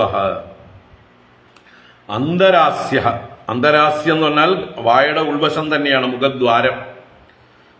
അപ്പോ മുഖത്തിന്റെ ദ്വാരം ദ്വാന്തം. ദ്വാന്തം എന്ന് പറഞ്ഞാൽ അന്ധകാരപൂർണം, ഇരുട്ടടഞ്ഞതായിട്ടുള്ള ആ വായുടെ ഉൾഭാഗം. ഉള്ളിലേക്കൊന്നും വെളിച്ചം വീശുന്നില്ല. അങ്ങനെ ഇരുട്ടടഞ്ഞ ഒരു മുഖദ്വാരത്തോടുകൂടിയും. വിതത അദ്വജിഹ്വ, വിതതം വിസ്തൃതമായത്, അദ്വ എന്ന് പറഞ്ഞാൽ വഴി, മാർഗം. ഇപ്പൊ ഒരു രാജപാത, റെഡ് കാർപ്പറ്റ് വിരിച്ചിരിക്കുന്നത് പോലെ ജിഹ്വ, നാവ്. അതാണ് വിതത അദ്വജിഹ്വ. വിതതമായ അദ്വ പോലെയുള്ള മാർഗം പോലെയുള്ളതായിട്ടുള്ള ജിഹ്വ. അപ്പൊ നദിയിൽ നിന്ന് നേരെ ഈ ഗുഹയിലേക്ക് കയറാൻ പാകത്തിന് പരവതാനി വിരിച്ച പോലെ ഇങ്ങനെ കിടക്കുകയാണ് പരന്ന നാവ്. എത്ര ആളുകൾ വേണമെങ്കിലും ഒന്നിച്ചു കയറാം. വലിയ വായ. അപ്പൊ അത് പരന്നു കിടക്കുന്ന നാവ്. ആ നാവ് ഇങ്ങനെ വഴി പോലെ, മാർഗം പോലെ, ഒരു റോഡ് വെട്ടിയ പോലെ ഉണ്ട് എന്നർത്ഥം.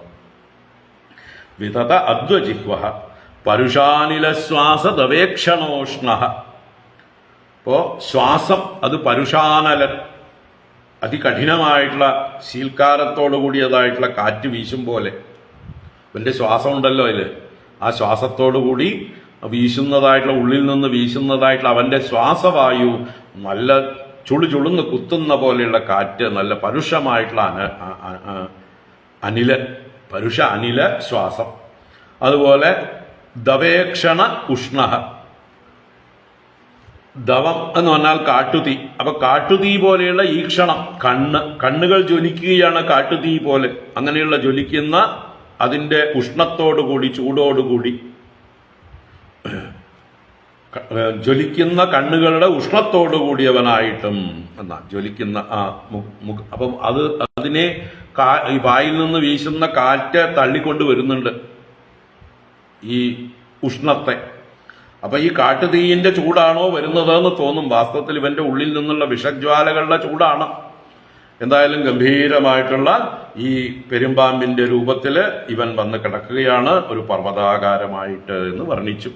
ഇനി ആ പുതിയൊരു വൃന്ദാവന സ്ത്രീയെ കണ്ട്, വൃന്ദാവനത്തിലെ പുതിയൊരു വിഭൂതി സ്ത്രീ എന്ന് പറഞ്ഞാൽ ഇവിടെ എന്തോ ഒരു ഐശ്വര്യമായിട്ടുള്ള ഒരു ലാൻഡ്മാർക്ക് എന്നാണ് അർത്ഥം.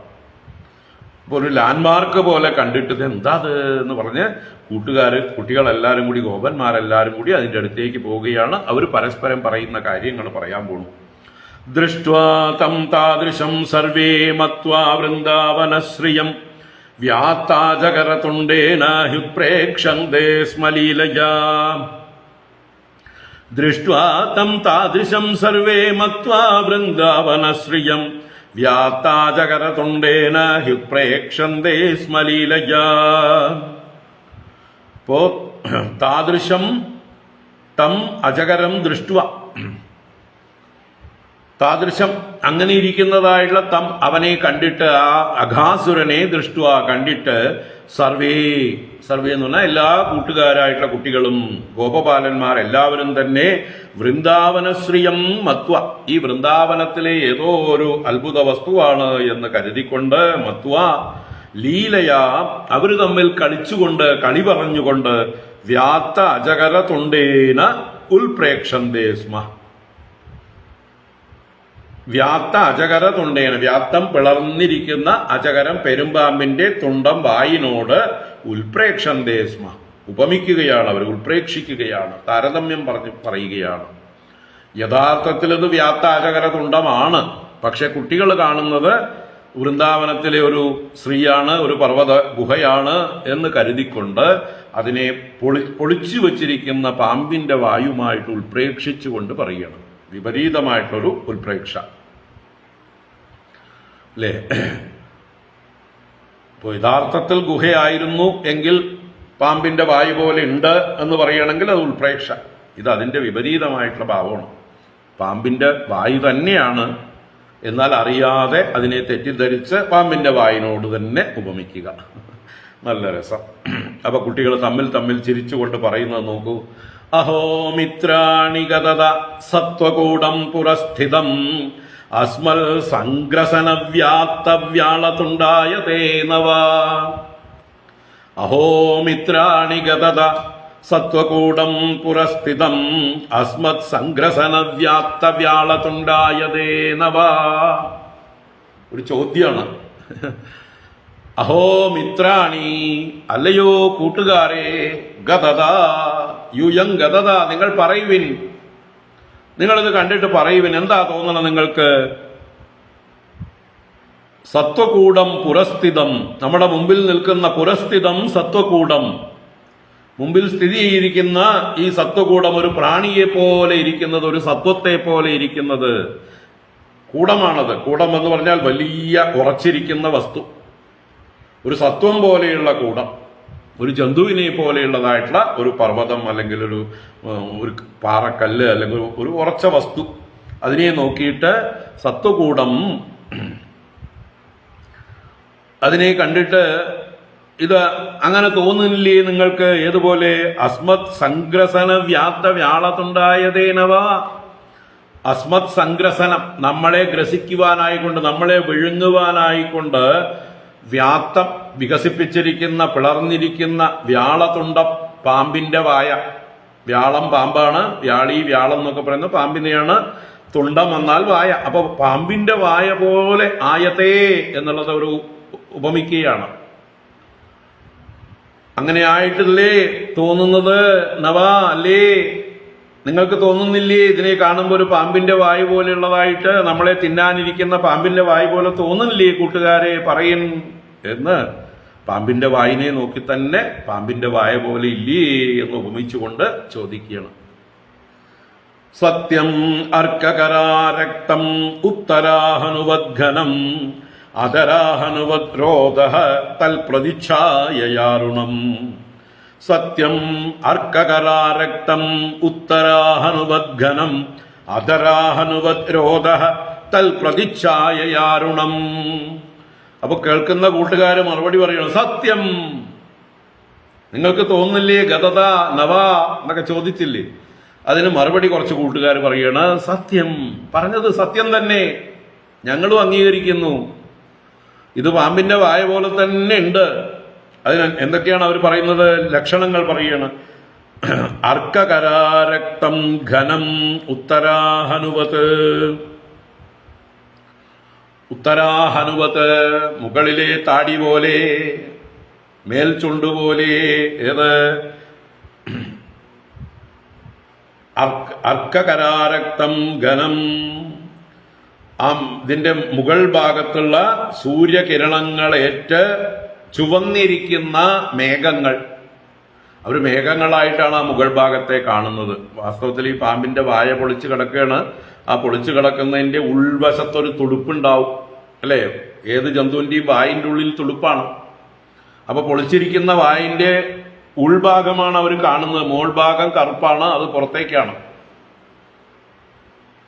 അപ്പോൾ നമ്മൾ മേഘങ്ങളിലൊക്കെ സന്ധ്യാനേരത്ത് സൂര്യപ്രകാശം തട്ടിക്കഴിഞ്ഞാൽ ഒരു ചുവപ്പ് വർണ്ണമാകും. അപ്പൊ അതുപോലെ അർക്കകരങ്ങളെ കൊണ്ട് ആരക്തമായിരിക്കുന്ന ചുവന്നിരിക്കുന്ന ഘനം പോലെ, മേഘം പോലെ ഇരിക്കുന്ന അല്ലെങ്കിൽ ആ മേഘം, മുകൾ തട്ടിലുള്ള മേഘം, അത് ഉത്തരാഹനുവത് മേൽചുണ്ട് പോലെ ഉണ്ട്. മൊത്തത്തിൽ പാമ്പിന്റെ മേൽചുണ്ട് പോലെ ഉണ്ട് ആ മുകൾ ഭാഗം എന്ന് പറയണം. മാത്രമല്ല തൽ പ്രതിച്ഛായയാ അരുണം രോധ അതരാഹനുവത് പശ്യത. തൽ പ്രതിച്ഛായ, അതിന്റെ പ്രതിച്ഛായ, അതിന്റെ റിഫ്ലക്ഷൻ, ഈ മേൽചുണ്ടിന്റെ ചുവന്ന അതിന്റെ ഒരു റേഡിയേഷൻ താഴേക്ക് പതിച്ചിട്ടുണ്ട്. അതുകൊണ്ട് അരുണമായിരിക്കുന്ന ചുവന്നിരിക്കുന്നതായിട്ടുള്ള രോധഹ. രോധഹ എന്ന് പറഞ്ഞാല് മണൽത്തിട്ട അല്ലെങ്കിൽ നദീതീരം. അപ്പൊ ആ നദിയിൽ നിന്ന് നേരെ കയറുന്നത് ഈ പാമ്പിന്റെ വായിലേക്കാണ്. അപ്പൊ അതിനെ പാമ്പിന്റെ വായ നദീതീരമായിട്ടാണ് അവർ കാണുന്നത്, ഉറച്ച ഭൂമിയായിട്ടാണ് കാണുന്നത്. അതും ചുവന്നിട്ടുണ്ട്. അത് ചുവക്കാതിരിക്കുമോ? അത് പാമ്പിന്റെ വായന്റെ ഉൾവശമാണ്, അതിനൊരു നാച്ചുറലായിട്ടുള്ള തുടുപ്പുണ്ട്. പക്ഷെ അത് മുകളിൽ നിന്നുള്ള റിഫ്ലക്ഷൻ ആണെന്നാണ് അവർ കണ്ടുപിടിച്ചിരിക്കുന്നത്. നല്ല കണ്ടുപിടുത്തോളം. അപ്പൊ അതരാഹനുവത് രോധഹ, അത് അതരാഹനുവത്, അത് താഴെയുള്ള ചുണ്ടുപോലെയുണ്ട്. പശ്യത, കാണുവിൻ. പറഞ്ഞത് സത്യം തന്നെ. നമുക്ക് നോക്കുമ്പോൾ തോന്നില്ല. ആ മോൾ ഭാഗം, മുകൾ തട്ട്, ആ മേഘങ്ങള്, ചുവന്നിരിക്കുന്ന മേഘങ്ങള് പാമ്പിന്റെ മേൽത്താടി പോലെയും, താഴെയുള്ളതായിട്ടുള്ള മണൽത്തിട്ട അതിന്റെ റിഫ്ലക്ഷൻ കൊണ്ട് ചുവന്നിരിക്കുന്നത് താഴെയുള്ള മണൽത്തിട്ട അത് അതരാഹനു പോലെയും തോന്നുന്നു എന്നിങ്ങനെ ഉപമിക്കുകയാണ്. ഇനിയും തുടരുകയാണ് അവരുടെ ഉപമ, ഉൽപ്രേക്ഷ. പ്രതിസ്പർദ്ദേതേ സൃക്കിഭ്യാം സവ്യാ സവ്യേ നഗോദരേ തുംഗശൃംഗാലയോപേതാഃ ദംഷ്ട്രാഭിശ്ച പശ്യത തദ്ദംഷ്ട്രാഭിശ്ച പശ്യത. പ്രതിസ്പർദ്ദേതേ സൃക്കിഭ്യാം സവ്യാ സവ്യേ നഗോദരേ തുംഗശൃംഗാലയോപേതാഃ തദ്ദംഷ്ട്രാഭിശ്ച പശ്യത.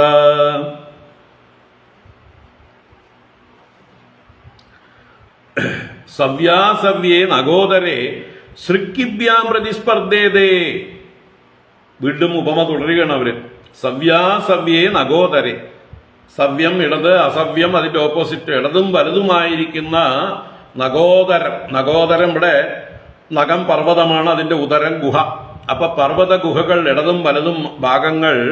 സൃക്കിഭ്യാം, സൃക്കത് എന്ന് പറഞ്ഞാല് ഇവിടെ എന്താ പറയുക, പാമ്പിന്റെ കോറുവായ, അതരത്തിന്റെ ചുണ്ടിന്റെ അറ്റഭാഗങ്ങൾ, അഗ്രഭാഗങ്ങൾ, കോറുവായ എന്ന് പറയും. അപ്പൊ ഈ ഭാഗങ്ങളോട് പ്രതിസ്പർദ്ദേതേ, മത്സരിക്കുന്നത് പോലെ, കിടപിടിക്കുന്നത് പോലെ ഒക്കെ അർത്ഥം. അപ്പോ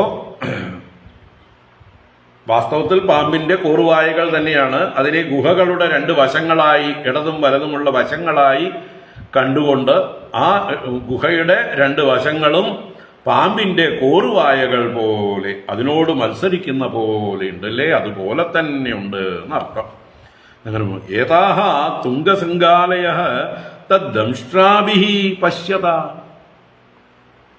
ഏതാഹ തുംഗശൃംഗാലയഃ, ഈ തുങ്കങ്ങളായ ശൃംഗാലയങ്ങൾ എന്ന് പറഞ്ഞാൽ ഉയർന്നു നിൽക്കുന്ന കൊടുമുടികൾ. ഈ ഉയർന്നു നിൽക്കുന്ന കൊടുമുടികള് തദ്ദംഷ്ട്രാഭിഃ പ്രതിസ്പർദ്ദേതേ, പ്രതിസ്പർദ്ധന്തേ.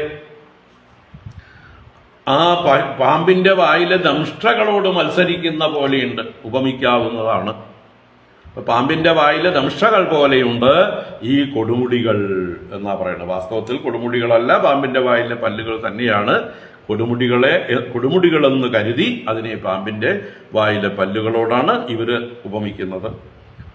ആസ്ത്രിതായാമമാർഗോയം രസനാം പ്രതിഗർജതി യേഷാം അന്തർഗതം ദ്വാന്തം ഏതദപ്യന്തരാനനം. ആസ്ത്രിതായാമമാർഗോയം രസനാം പ്രതിഗർജതി യേഷാം അന്തർഗതം ദ്വാന്തം ഏതദപ്യന്തരാനനം.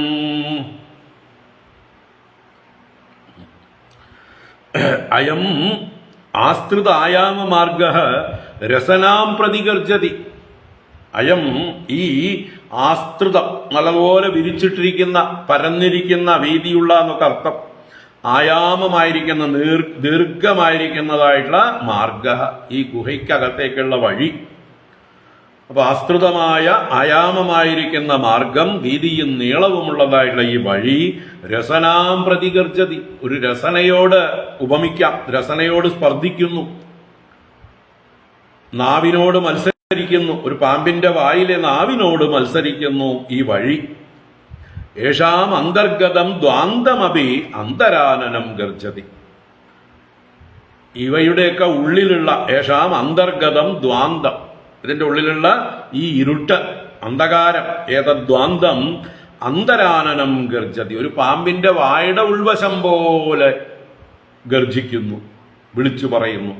ഇത് നോക്കൂ, പാമ്പിന്റെ വായിന്റെ ഉൾവശം പോലെയില്ലേ എന്ന് സ്വയം വിളിച്ചു പറയും പോലെയുണ്ട് ആ ഗുഹയുടെ ഉൾവശം എന്ന്. വാസ്തവത്തിൽ ഗുഹയല്ല, ഗുഹയെന്ന് തെറ്റിദ്ധരിച്ച് പാമ്പിന്റെ വായോട് ഉപമിച്ചു കൊണ്ടേയിരിക്കുന്നു. ദാവോഷ്ണഘരവാതോയം ശ്വാസവദ്ബാധി പശ്യത തദ്ദഗ്ധ സത്വദുർഗന്ധോപി അന്തരാമിഷഗന്ധവത്. ദാവോഷ്ണഘരവാതോയം ശ്വാസവദ്ബാധി പശ്യത തദ്ദഗ്ധ സത്വദുർഗന്ധോപി അന്തരാമിഷഗന്ധവത്. അയം ദാവോഷ്ണഘരവാതഃ ശ്വാസവത് ബാധി. അയം ഇതിന്റെ ഉള്ളിൽ നിന്ന് വരുന്ന ദാവോഷ്ണഘരവാതം, കാട്ടുതീയുടെ ഉഷ്ണം കൊണ്ടുള്ള കാറ്റ്, കണ്ണുകളെ കാട്ടുതീയായിട്ടും ശ്വാസാനിലനെ അതിൽ നിന്നുള്ള കാറ്റായിട്ടും ഒക്കെ പറഞ്ഞുവല്ലോ. അപ്പൊ കാട്ടുതീ കൊണ്ടുള്ള ഉഷ്ണത്തോടു കൂടിയ കാറ്റ്, ദാവോഷ്ണഖരവാത, കഠിനമായ കാറ്റ്, ശ്വാസവദ്ബാധി, ഒരു പാമ്പിന്റെ വായിൽ നിന്ന് വരുന്ന ശ്വാസം പോലെ തോന്നുന്നു. തദ്ദഗ്ധ സത്വദുർഗന്ധ അപി അന്തരാമിഷഗന്ധവത് ഭാതി പശ്യത. കാണുൻ, നോക്കിൻ. എന്താണ്? തദ്ദഗ്ധ സത്വദുർഗന്ധ അപി, ഈ കാട്ടുതീയിനാൽ ദഹിക്കപ്പെട്ടതായിട്ടുള്ള ജന്തുക്കളുടെ ദുർഗന്ധം. ഈ ഗുഹയിൽ പല ജന്തുക്കളും ദഹിച്ചു. എങ്ങനെ? ഈ കാട്ടുതീയിന്റെ കാറ്റുകൊണ്ട്. അപ്പൊ കാട്ടുതീയിനാൽ ദഹിക്കപ്പെട്ട ജന്തുക്കളുടെ ദുർഗന്ധം അത് ഏതുപോലെയുണ്ട്? അന്തരാമിഷഗന്ധവത്, ഈ പാമ്പിന്റെ വായിലകപ്പെട്ടതായിട്ടുള്ള മാംസ കഷ്ണങ്ങളുടെ ഗന്ധം പോലെ, ദുർഗന്ധം പോലെ. മാംസമൊക്കെ തിന്ന് പാമ്പിന്റെ വായിൽ നിന്ന് ദുർഗന്ധം വരും. അപ്പൊ അതുപോലെയുണ്ട്. ഭാതി പശ്യത, നോക്കിൻ എന്ന് പരസ്പരം പറയണം. അപ്പൊ മൊത്തത്തില് അവര് പാമ്പിനെ പാമ്പാണെന്നറിയാതെ പാമ്പിനെ ഗുഹയായി ധരിച്ച് പാമ്പിനോട് ഉപമിച്ച് ഇങ്ങനെ പരസ്പരം തമാശ ആക്കി പറഞ്ഞുകൊണ്ട് അതിൻ്റെ അകത്തേക്ക് കയറാൻ പോവുകയാണ് കൂട്ടുകാരൻ. അസ്മാൻ കിമത്ര ഗ്രസിതാ നിവിഷ്ടാൻ അയം തഥാ ചേദ്ഭഗവദ്വിനങ്ക്ഷ്യതി ക്ഷണാദനേനേതി ബകാര്യുഷന്മുഖം വിക്ഷോദ്ധസന്ത കരതാടനൈര്യയുഃ. അസ്മാൻ കിമത്ര ഗ്രസിതാ നിവിഷ്ടാൻ അയം തഥാ ചേദ്ഭഗവദ്വിനങ്ക്ഷ്യതി ക്ഷണാദനേനേതി ബകാര്യുഷന്മുഖം വിക്ഷോദ്ധസന്ത കരതാടനൈര്യയുഃ. അപ്പൊ അവര് കേറുമ്പോ തമ്മിൽ ഇതും പറയുന്നുണ്ട്. എന്താ? ഇനി ഇത് ഒരു പാമ്പാണെന്ന് തന്നെ വെക്കുക, നമ്മളെ വിഴുങ്ങുകയാണെങ്കിൽ അവൻ വിവരം അറിയും. അതാണ് ഇവിടെ വളരെ രസകരമായിട്ട് കുട്ടികൾ തമ്മിൽ പറയുന്നത്. അത്ര നിവിഷ്ടാൻ അസ്മാൻ അയം ഗ്രസിതാ കിം. അത്ര നിവിഷ്ടാൻ അസ്മാൻ, ഇതിന്റെ അകത്തേക്ക് പ്രവേശിക്കുന്ന നമ്മളെ അയം ഗ്രസിതാ കിം, ഇവൻ വിഴുങ്ങുമോ എന്ന് ഒരുത്തൻ ചോദിക്കും. ഒരാൾ ചോദ്യ രൂപത്തിൽ അവതരിപ്പിക്കുകയാണ്. ഗ്രസിതാ കിം, ഇവൻ ഇനിയിപ്പോ നമ്മളെ വിഴുങ്ങോ? ഗുഹ പോലെ അല്ല, പാമ്പിന്റെ വായ പോലെ ഉണ്ട് എന്ന് പറഞ്ഞല്ലോ. അപ്പൊ ഇനിയിപ്പോ നമ്മൾ അകത്തേക്ക് കയറി കഴിഞ്ഞാൽ ഇത് വിഴുങ്ങോ, വായടയ്ക്കോ, നമ്മളെ ഉള്ളിലാക്കുവോ എന്ന് ഒരുത്തൻ ഭയത്തോട് അല്ലെങ്കിൽ തമാശയായിട്ട് ചോദിക്കുന്നു. അപ്പൊ വേറൊരുത്തൻ പറയണം, തഥാചേത് അനേന ഭഗവത് ക്ഷണാത് വിനങ്ഷ്യതി. തഥാചേത്, അങ്ങനെയൊക്കെ ഉണ്ടായാൽ, അങ്ങനെ നമ്മളെ വിഴുങ്ങുകയാണെങ്കിൽ അനേന, അത് കാരണമായിട്ട് ഭഗവത് ക്ഷണാത് വിനങ്ഷ്യതി, ആ ബകാസുരൻ മരിച്ചില്ലേ, കൃഷ്ണനാൽ കൊല്ലപ്പെട്ടില്ലേ, അതുപോലെ ഇവനും ക്ഷണനേരം കൊണ്ട് തന്നെ വിനങ്ഷ്യതി, നാശത്തെ പ്രാപിക്കും. അപ്പം നമ്മളെ വിഴുങ്ങിയാൽ ഇവൻ വിവരം അറിയും, അവൻ ഇമ്മീഡിയറ്റ് ആയിട്ട് മരിക്കും എന്ന് പരസ്പരം. ഇതൊക്കെ തമാശയാണ്, അവരതൊന്നും സീരിയസ് ആയിട്ടല്ല. ആ കൃഷ്ണന്റെ ആ ഒരു മാഹാത്മ്യം അവരുടെ ഉള്ളിൽ ഇങ്ങനെ കോൺഫിഡൻസ് കൊടുക്കുന്നുണ്ട്. എന്ത് സംഭവിച്ചാലും നമ്മളെ രക്ഷിക്കാൻ കൂടെ കൃഷ്ണനുണ്ട്. അതുകൊണ്ട് നമുക്ക് എന്തിനു പേടിക്കണം? ഇനിയിപ്പോൾ അഥവാ ഈ ഗുഹ ഒരു പാമ്പായി നമ്മളെ വിഴുങ്ങുകയാണെങ്കിലും രക്ഷിക്കാൻ നമ്മുടെ കൂടെ ഉണ്ട് ശക്തനായിട്ടുള്ള ഒരാള്. ഭഗവാനിലുള്ള വിശ്വാസമാണ് അവരുടെ. അപ്പോൾ ഇത് ഭഗനെ പോലെ തന്നെ ഇവന് നാശം സംഭവിക്കും. ഭഗവത് വിനശ്യതി ഇതി ബഗാരി ഉഷന്മുഖം വീക്ഷ്യ. ഇപ്രകാരം പറഞ്ഞുകൊണ്ട്, ബഗാരി ആരാണ്? ബഗാസുരനെ വധിച്ച ഭഗവാൻ. ആ ഭഗവാൻ ദൂരെ വന്നുകൊണ്ടിരിക്കുകയാണ്. ആ ഭഗവാന്റെ മനോഹരമായ ഉശത്തായ മുഖത്തെ, ഉശത്ത് എന്ന് പറഞ്ഞാൽ ശ്രേഷ്ഠമായത്, ഭഗവാന്റെ ആ മനോഹരമായ മുഖത്തെ നോക്കിക്കൊണ്ട്, സംസ്കൃതത്തിലുള്ള ഉശത്ത് എന്നുള്ള ശബ്ദമാണ് തമിഴന്മാരും മലയാളികളൊക്കെ ഒശത്തി എന്നൊക്കെ പറയുന്ന പ്രയോഗങ്ങളായി മാറിയത്. നല്ല ഒസ്തിയാണ് അല്ലെങ്കിൽ ഒശത്തിയാണ് എന്നൊക്കെ പറയും. തമിഴിലും പറയും, മലയാളത്തിലും പറയും. ഇത് സംസ്കൃതത്തിലുള്ള ഉശത്ത് എന്നുള്ള പ്രയോഗമാണ്. അപ്പോ ഭഗവാന്റെ ആ ഉശത്തായ മുഖത്തെ നോക്കി, ബഗാരിയുടെ മുഖത്തെ വീക്ഷ്യ ഉദ്ഹസന്ത. അവർക്ക് ഭഗവാന്റെ മുഖം നോക്കിയതോടുകൂടി കോൺഫിഡൻസ് കൂടി പൊട്ടിച്ചിരിച്ചുകൊണ്ട് എന്നാ, തമാശ പറഞ്ഞ് പൊട്ടിച്ചിരിച്ചുകൊണ്ട്. മാത്രമല്ല കരതാടനൈഹി, കൈകൾ തമ്മിൽ അടിച്ചുകൊണ്ട് ശബ്ദമുണ്ടാക്കിക്കൊണ്ട് കരഘോഷത്തോടുകൂടി യയുഹു, അതിൻ്റെ അകത്തേക്ക് അവര് യാനം ചെയ്തു, പ്രവേശിക്കുകയാണ്, ഓടിക്കയറുകയാണ് എന്നർത്ഥം. പുറകിൽ കൃഷ്ണൻ വരുന്നുണ്ട്, കൃഷ്ണൻ അവരെ തടയാനായിട്ട് ശ്രമിക്കുന്നുണ്ട് എന്ന് അടുത്ത ശ്ലോകത്തിൽ പറയുന്നു. അപ്പോഴേക്കും അവർ കയറി കഴിഞ്ഞു. അതാണ് ഇത്തം ഇതോദധ്യമതജ്ഞഭാഷിതം ശ്രുത്വാ വിചിന്യേത്യമൃഷാമൃഷായത്തെ രക്ഷോ വിദിത്വാഖില ഭൂതഹൃത്സ്ഥിതഃ സ്വാനാം നിരോദ്ധും ഭഗവാൻ മനോദധേ. ഇത്തം ഇതോദധ്യമതജ്ഞഭാഷിതം ശ്രുത്വാ വിചിന്യേത്യമൃഷായത്തെ രക്ഷോ വിദിത്വാഖില ഭൂതഹൃത്സ്ഥിതഃ സ്വാനാം നിരോദ്ധും ഭഗവാൻ മനോദധേ. ഇത്തം, ഇങ്ങനെയൊക്കെ അവർ പറഞ്ഞുകൊണ്ട്, മിതഃ, അന്യോന്യം പറയുകയാണ്. എന്ത്? അതത്യം, സത്യമല്ലാത്തതായിട്ടുള്ള കാര്യങ്ങളാ പറഞ്ഞുകൊണ്ടിരിക്കുന്നത്. അതജ്ഞഭാഷിതം ശ്രുത്വ, അതജ്ഞന്മാർ എന്ന് പറഞ്ഞാൽ ന തജ്ഞ, തജ്ഞ എന്ന് പറഞ്ഞാൽ തജ്ജാനാദി, എന്താണ് വാസ്തവം, വാസ്തവം അറിയുന്നവർ തജ്ഞന്മാർ, ഇതറിയാത്തവർ അതജ്ഞന്മാര്. അപ്പോൾ വാസ്തവം എന്താണെന്ന് അറിയാത്ത ഈ കുട്ടികൾ, ഈ ഗോപബാലന്മാരുടെ ഭാഷിതം, അതജ്ഞന്മാരായ അതഥ്യമായ സത്യമല്ലാത്തതായിട്ടുള്ള ഈ ഭാഷിതത്തെ എന്ന് വെച്ചാൽ ഇവർ ഗുഹയാണെന്ന് കരുതിയാണ് ഭാഷണം ചെയ്യുന്നത്, അത് സത്യമല്ലാത്തതാണ്. അതിനെ കേട്ടിട്ട് ശ്രുത്വ അമൃഷാമൃഷായതേ ഇതി വിചിന്യ. അമൃഷ എന്ന് പറഞ്ഞാൽ സത്യം, അത് മൃഷായതേ, അവർക്ക് മിഥ്യയായിട്ട് തോന്നുന്നുവല്ലോ. സത്യമായ പാമ്പ് ഇവർക്ക് മിഥ്യയായിട്ട് തോന്നുന്നു, ഗുഹയായിട്ട് തോന്നുന്നു. എന്നിട്ടും പാമ്പിനോട് ഉപമിക്കുകയാണ് ചെയ്യുന്നത്. അപ്പൊ അമൃഷാമൃഷായതേ, അയ്യോ കഷ്ടം തന്നെ, അവർ സത്യം അറിയുന്നില്ലല്ലോ, സത്യം അറിയുന്നില്ലല്ലോ, അല്ലേ? നമ്മളും ഒക്കെ ഇത് തന്നെ അവസ്ഥ. നമ്മൾ സത്യം അറിയാതെ അമൃഷയെ മൃഷയായി കണ്ടുകൊണ്ട് ഭ്രമിച്ചുകൊണ്ടിരിക്കുകയാണ്.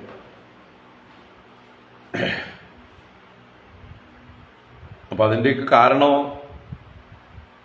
അമൃഷയെ മൃഷയായി കരുതാൻ നമ്മുടെ അജ്ഞാനവും അത് നിമിത്തമുള്ള രാഗദ്വേഷാദികളൊക്കെ തന്നെ.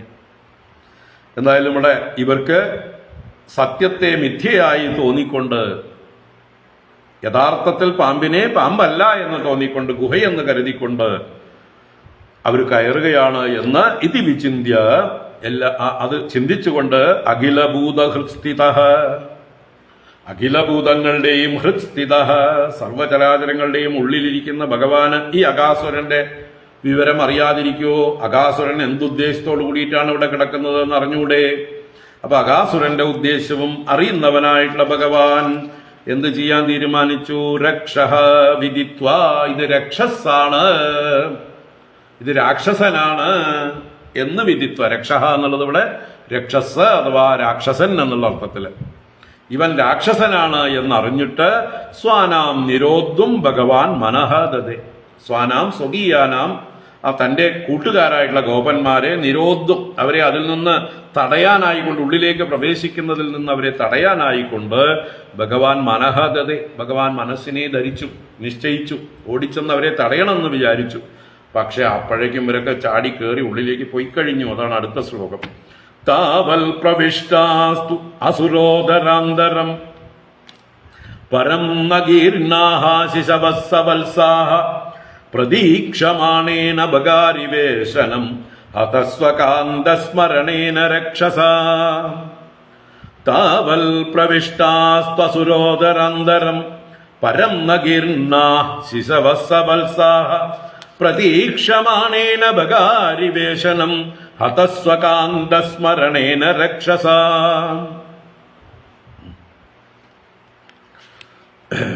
അപ്പൊ താവത്,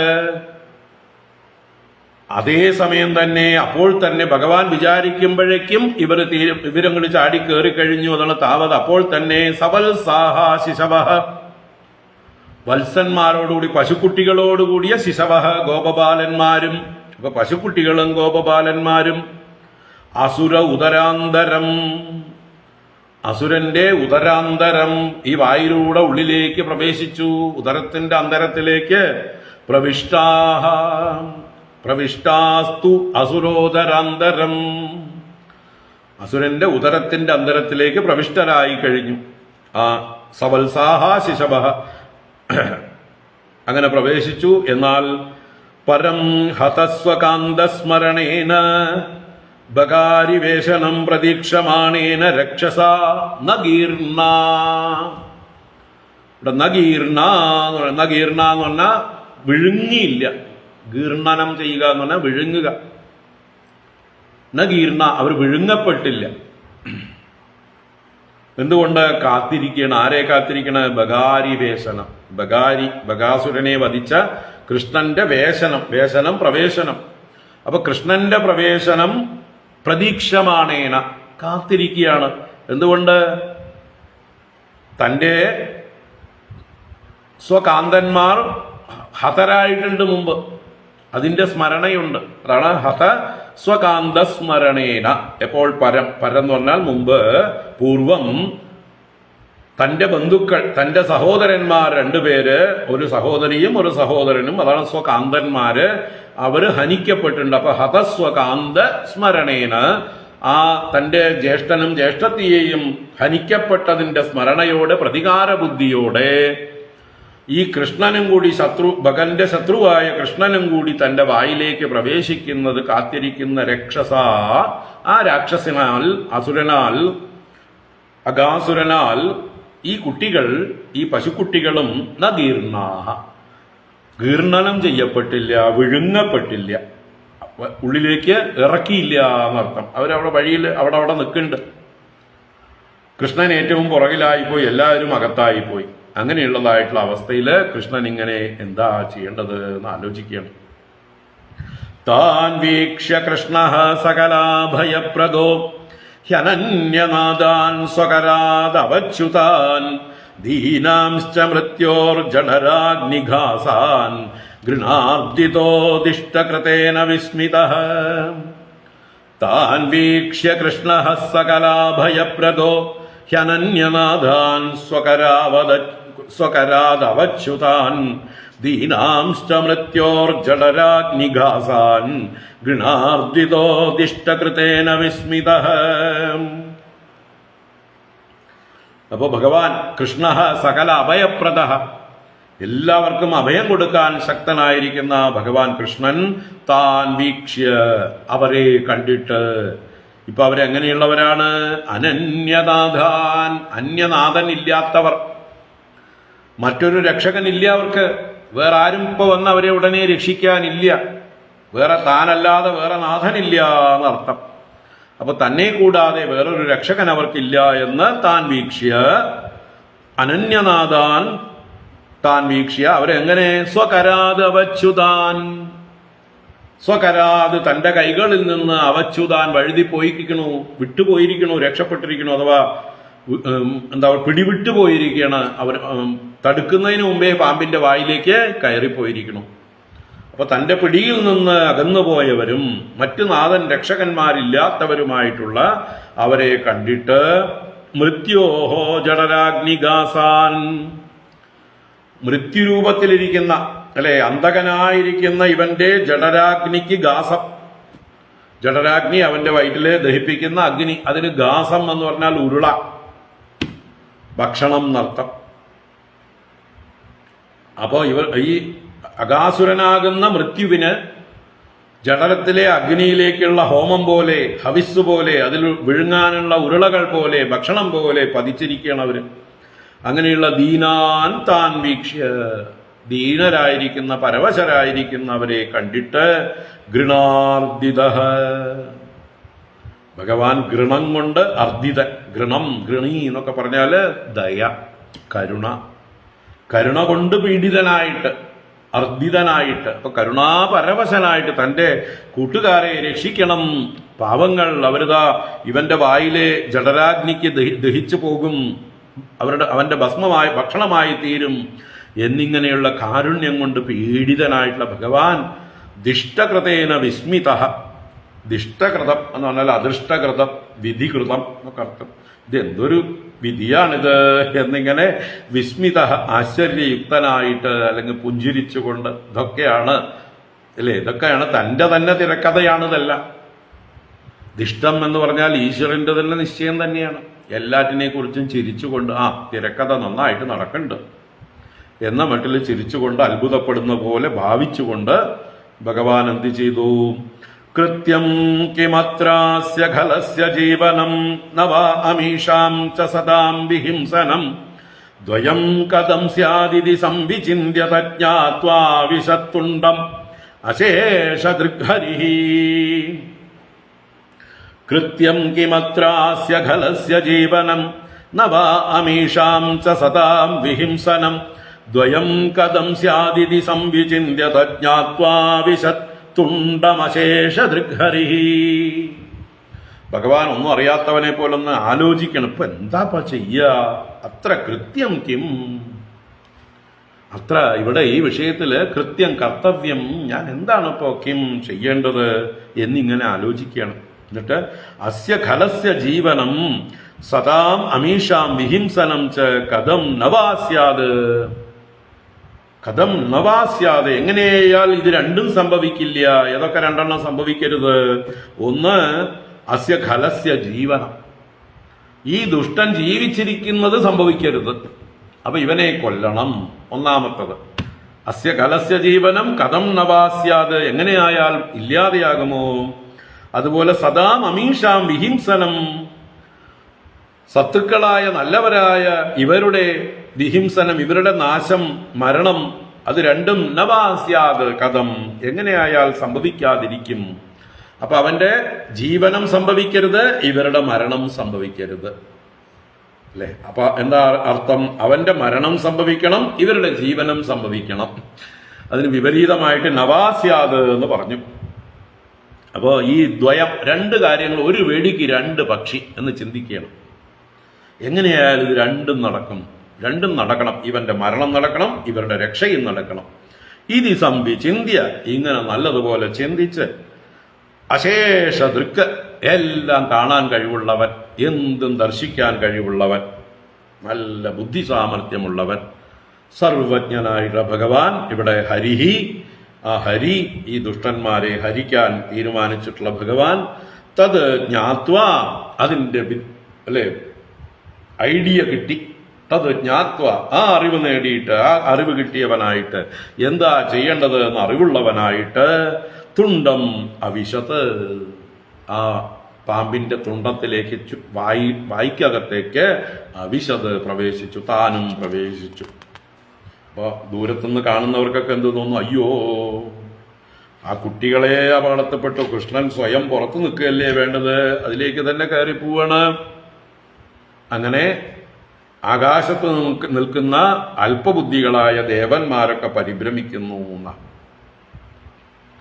തദാ ഘനച്ചദാ ദേവാ ഭയാദ് ഹാഹേതി ചുക്രുഷുഃ ജഹുർഷുർയേ ച കംസാദ്യാഃ കൗണപാസ്ത്വകബാന്ധവാഃ തദാ ഘനത്സദാ ദേവാഃ ഭയാദ് ഹാഹേതി ചുക്രുശുഃ ജഹൃഷുർയേ ച കംസാദ്യാഃ കൗണപാസ്ത്വകബാന്ധവാഃ തദാ അപ്പോൾ ഭഗവാൻ ഇവന്റെ വായിലേക്ക് പ്രവേശിച്ചപ്പോൾ ഗനച്ഛതാഹ ദേവാഹ ഗണത്തിൽ മേഘത്തിൽ ആച്ഛാദനം ചെയ്ത് മറഞ്ഞിരിക്കുന്നവർ, മേഘത്തിന്റെ അപ്പുറത്ത് മറഞ്ഞിരിക്കണം, ഇപ്പുറത്ത് അവർക്ക് പ്രത്യക്ഷമാവാൻ ധൈര്യമില്ല.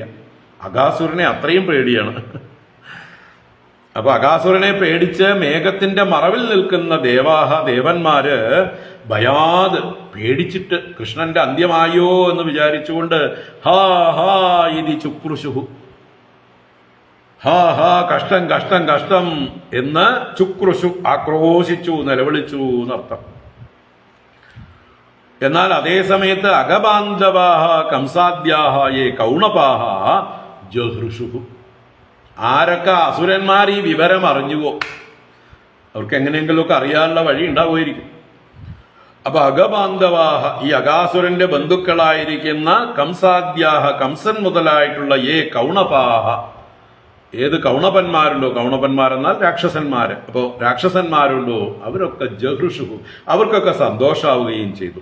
അപ്പൊ അസുരന്മാർക്കൊക്കെ സന്തോഷായി, ദേവന്മാരൊക്കെ ഭയപ്പെട്ട് നിലവിളിച്ചു, ആക്രോശിച്ചു, ഹാ ഹാ കഷ്ടം കഷ്ടം എന്ന്. തച്ഛ്രുത്വാ ഭഗവാൻ കൃഷ്ണഃ തു അവ്യയ സാർഭവത്സകം ചൂർണീചികീർഷോരാത്മാനം തരസാവവൃധേകളേ. തച്ഛ്രുത്വാ ഭഗവാൻ കൃഷ്ണഃ ത്വവ്യയ സാർഭവത്സകം ചൂർണീചികീർഷോരാത്മാനം തരസാവവൃധേകളേ. ഇപ്പോ ഭഗവാൻ കൃഷ്ണ തു അവ്യയ എന്ന് പറയുന്നുണ്ട്. ഭഗവാനുണ്ടോ വ്യയം, നാശം.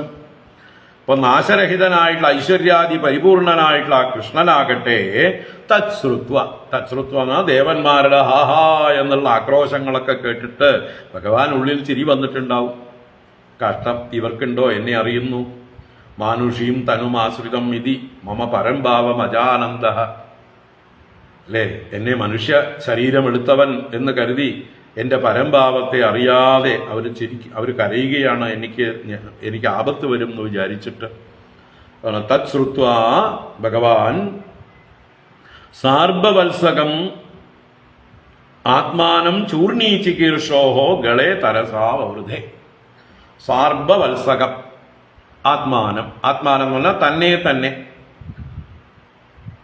തന്നെയും കൂടെ അർബന്മാരെയും വത്സകന്മാരെയും എന്നുവെച്ചാൽ ഗോപാലന്മാരെയും പശുക്കുട്ടികളെയും തന്നെയും ചേർത്ത് ചികീർഷോഹോ, ചികീർഷിക്കുക എന്ന് പറഞ്ഞാല് ചൂർണീകർത്തും ഇച്ഛ, പൊടിയാക്കി ചെയ്യാൻ, തകർക്കാൻ ഇച്ഛിക്കുന്നവൻ ആരാണ്? അകാസുരൻ. അപ്പൊ ചതച്ചരയ്ക്കാൻ ആഗ്രഹിക്കുന്ന, പൊടിയാക്കാൻ ആഗ്രഹിക്കുന്ന അവന്റെ ഗളേ, അവന്റെ കണ്ടത്തിൽ തരസാവവൃധേ, പെട്ടെന്ന് വൃദ്ധിയെ പ്രാപിച്ചു.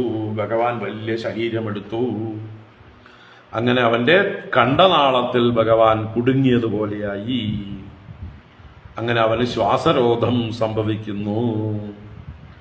തതോതികായസ്യ നിരുദ്ധമാർഗിണോ ഹ്യുദ്ഗീർണ ദൃഷ്ടേഃ ഭ്രമതസ്ഥിതസ്തതഃ പൂർണോന്തരംഗേ പവനോ നിരുദ്ധോ മൂർധൻ വിനിഷ്പാട്യ വിനിർഗതോ ബഹിഃ.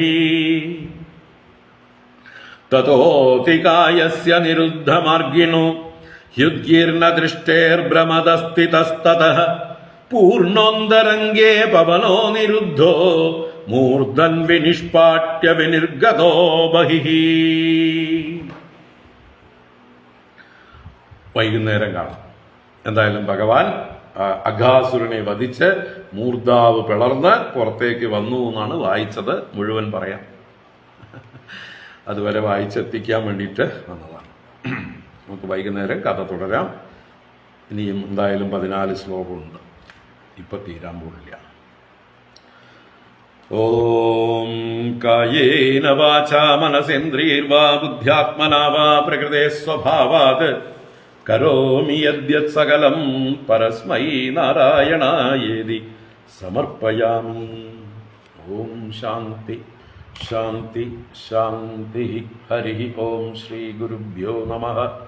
ഹരി ഓം. നാരായണ.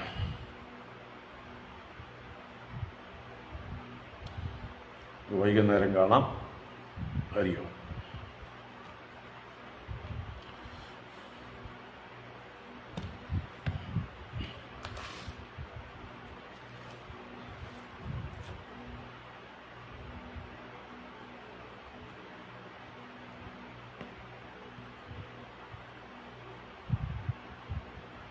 ഹരി ഓം.